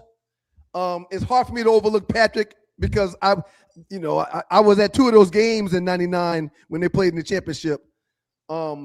But what Brunson has done is unheard of, and the only reason why I'll put him above Walt or Clyde is because I didn't see those guys play, and I did see what Brunson did, bringing a title for the first time in 53 years. So I would have him at number 1, but I understand those that say nah. Chief Rocker put him in number 2. I didn't realize Clyde Frazier went off for 37 in a clinching finals game. Yeah. So Clyde was like that evidently, but I never saw him, so I can't really compare. This is a new name. At Tanamda, $89.99, $19.99. Thank you so much for your donation. Happy Knicks championship, Doug, Ryan. Tree, Arlie, and the Stu family. Congrats to Ryan, Vern, and all of my fellow Knicks family popping in before work. Have a great week. Thank you, Tina. Thank you, Tina. Thank you, Tina. I brought a bottle of champagne down here. I was going to pop it on air, but Doug didn't deserve that because his energy was so putrid. Is that? But shouts out to the New York Knicks. They're not twins, the sisters. Loose neck. Don't worry, Chief Rocka. Giants will let you down in 3 months. There's still time.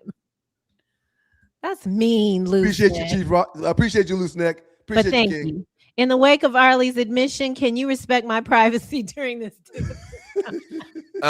Shouts out to John Dingle, $5 donation. He said my feelings on Wemby being a dirty player.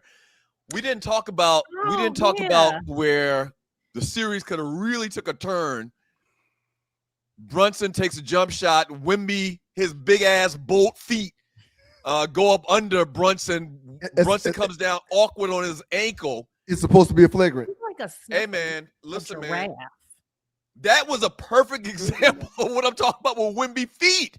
Yep. He doesn't even run. The normal person's feet would not enter into that space. No, his feet size is not the topic of discussion here, sir. It's the lack of the flagrant foul that wasn't given to him that he was supposed to get for his feet being underneath the shooter's feet. He can't do what he did. That's a flagrant one. What I'm saying is he had he received a flagrant one, so goddamn big. He can't help it.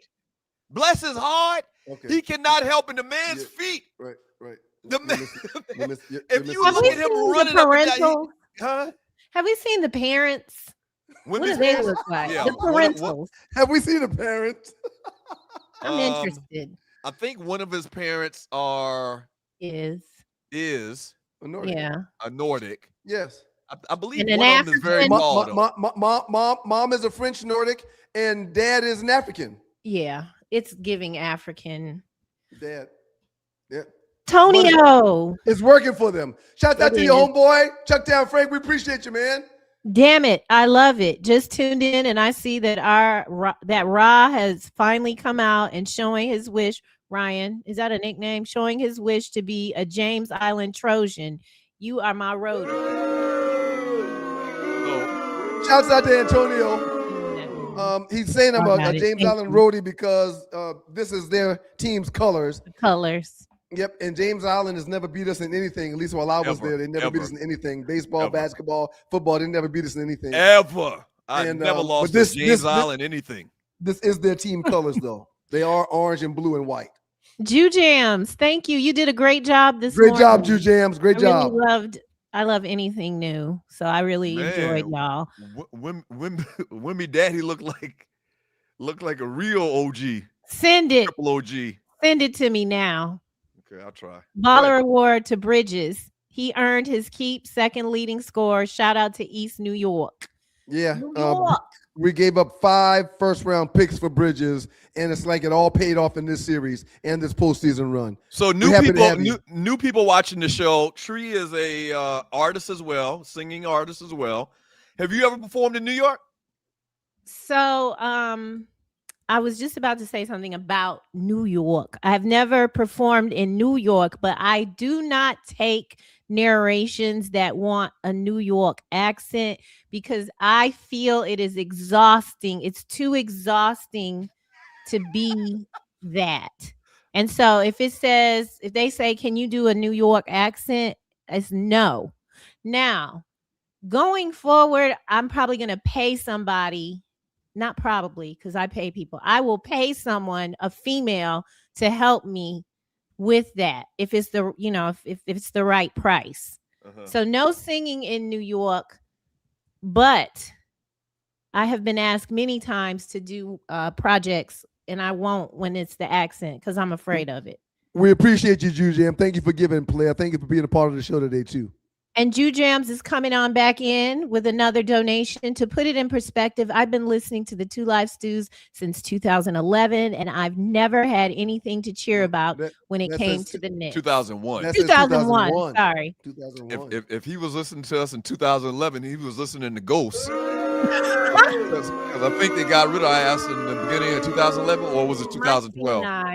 need cleaning. Thank you, Jew Jams. Isn't it Thank an you, Jew honor to Jam. be able to see what other sports talk Thank you, Jew show Jam. platform? Stephen A is not bringing on the regular guy to sit and talk to him. Absolutely not. Because We are. No, we we the people show, but we are the regular guys. That's us. We're you're not not regular. special. We're not special. I just sent you that picture of Wimby and his mama and his pappy and his mama. Dog Son Rider tried to get me fired, but he came on through. Thank you for your donation.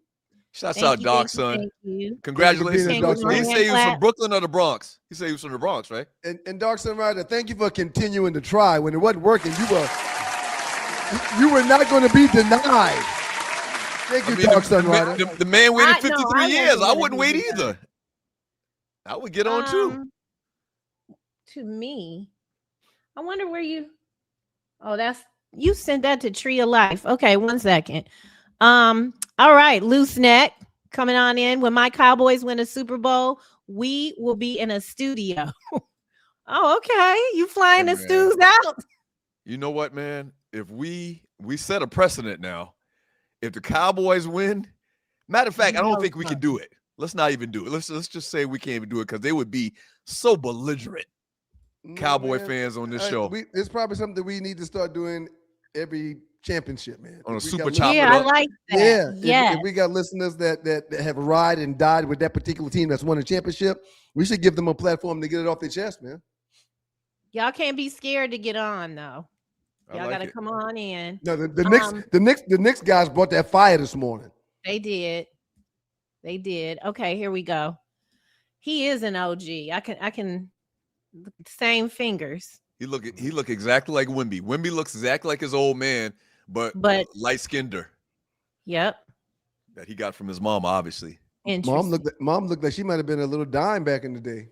Yeah, I don't know. Probably she still could get it a little bit. They got the same head and even they look alike. They look alike. Yeah.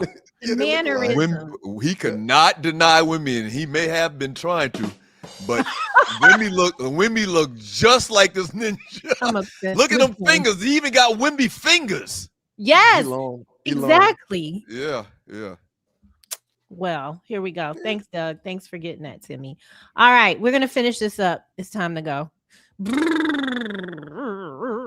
Okay. You're watching the 2 Hours News Experience. This is not nice. And make sure you share the show. Please hit the share button. Share the show.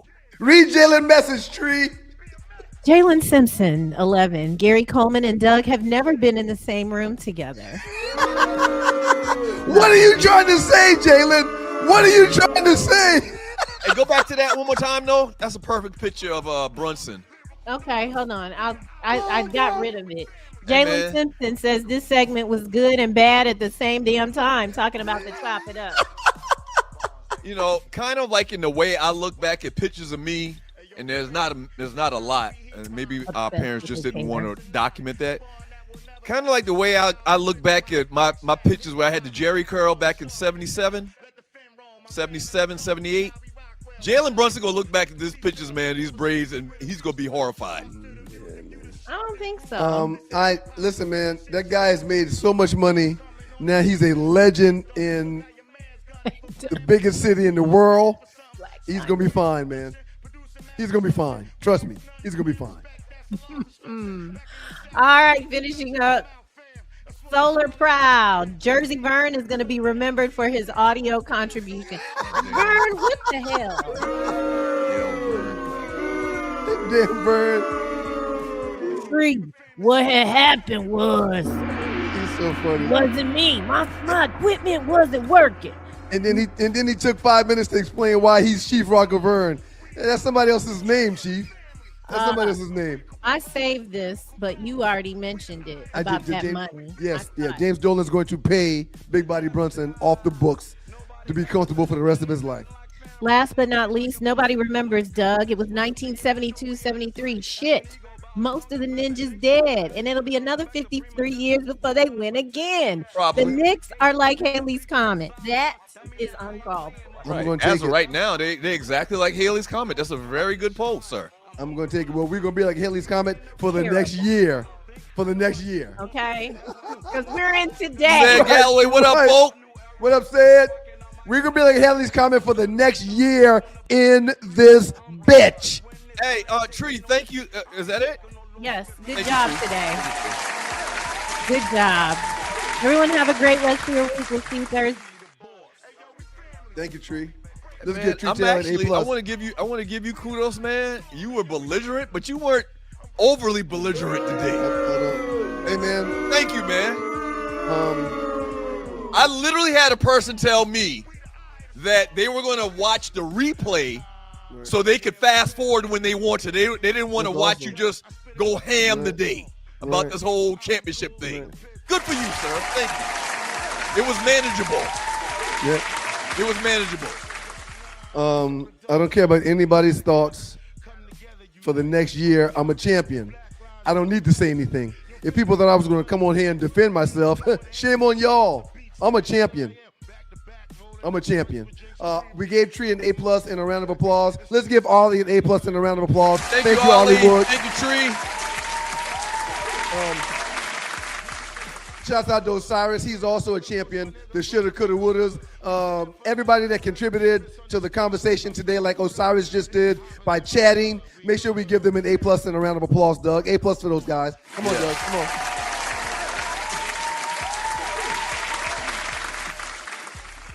Moco's finest, Mo Palmer, Dennis Reed, Darrell, John Dingle, Shedrick Moore. We appreciate y'all for pulling up, man. Y'all get an A+, Moco's finest.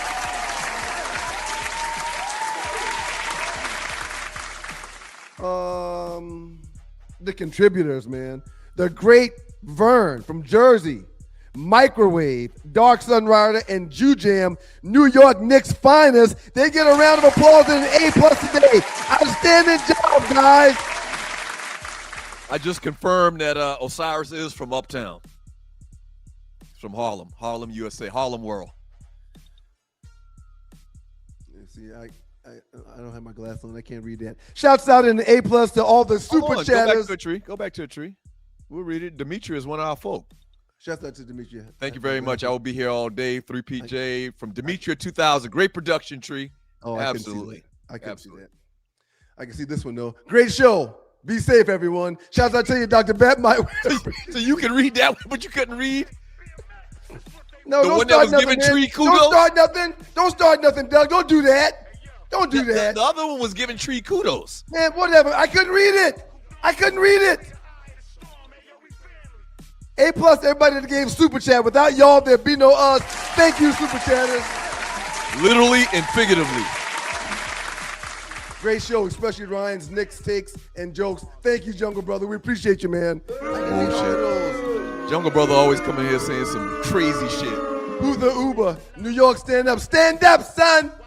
I believe the next time the show comes on, the U.S. men's team will have played Australia in the World Cup. We will be having a World Cup update from Mason.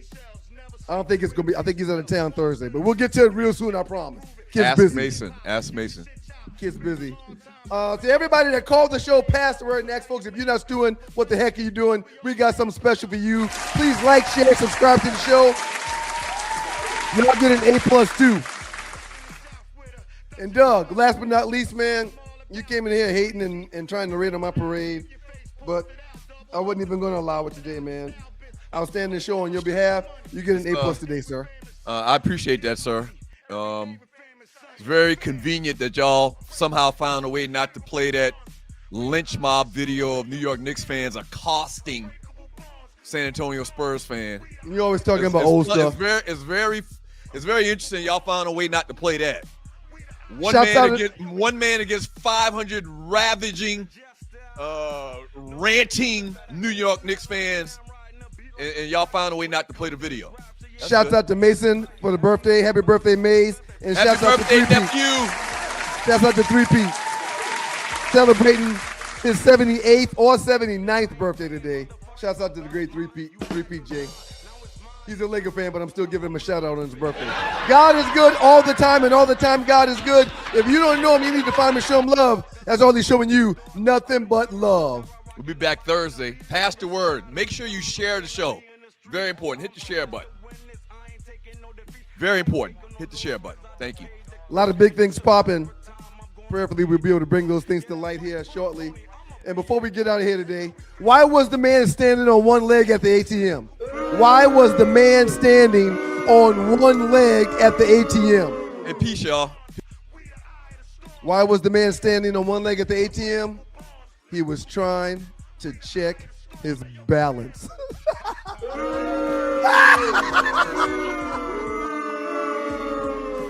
One leg, balance, ATM. Come on, man.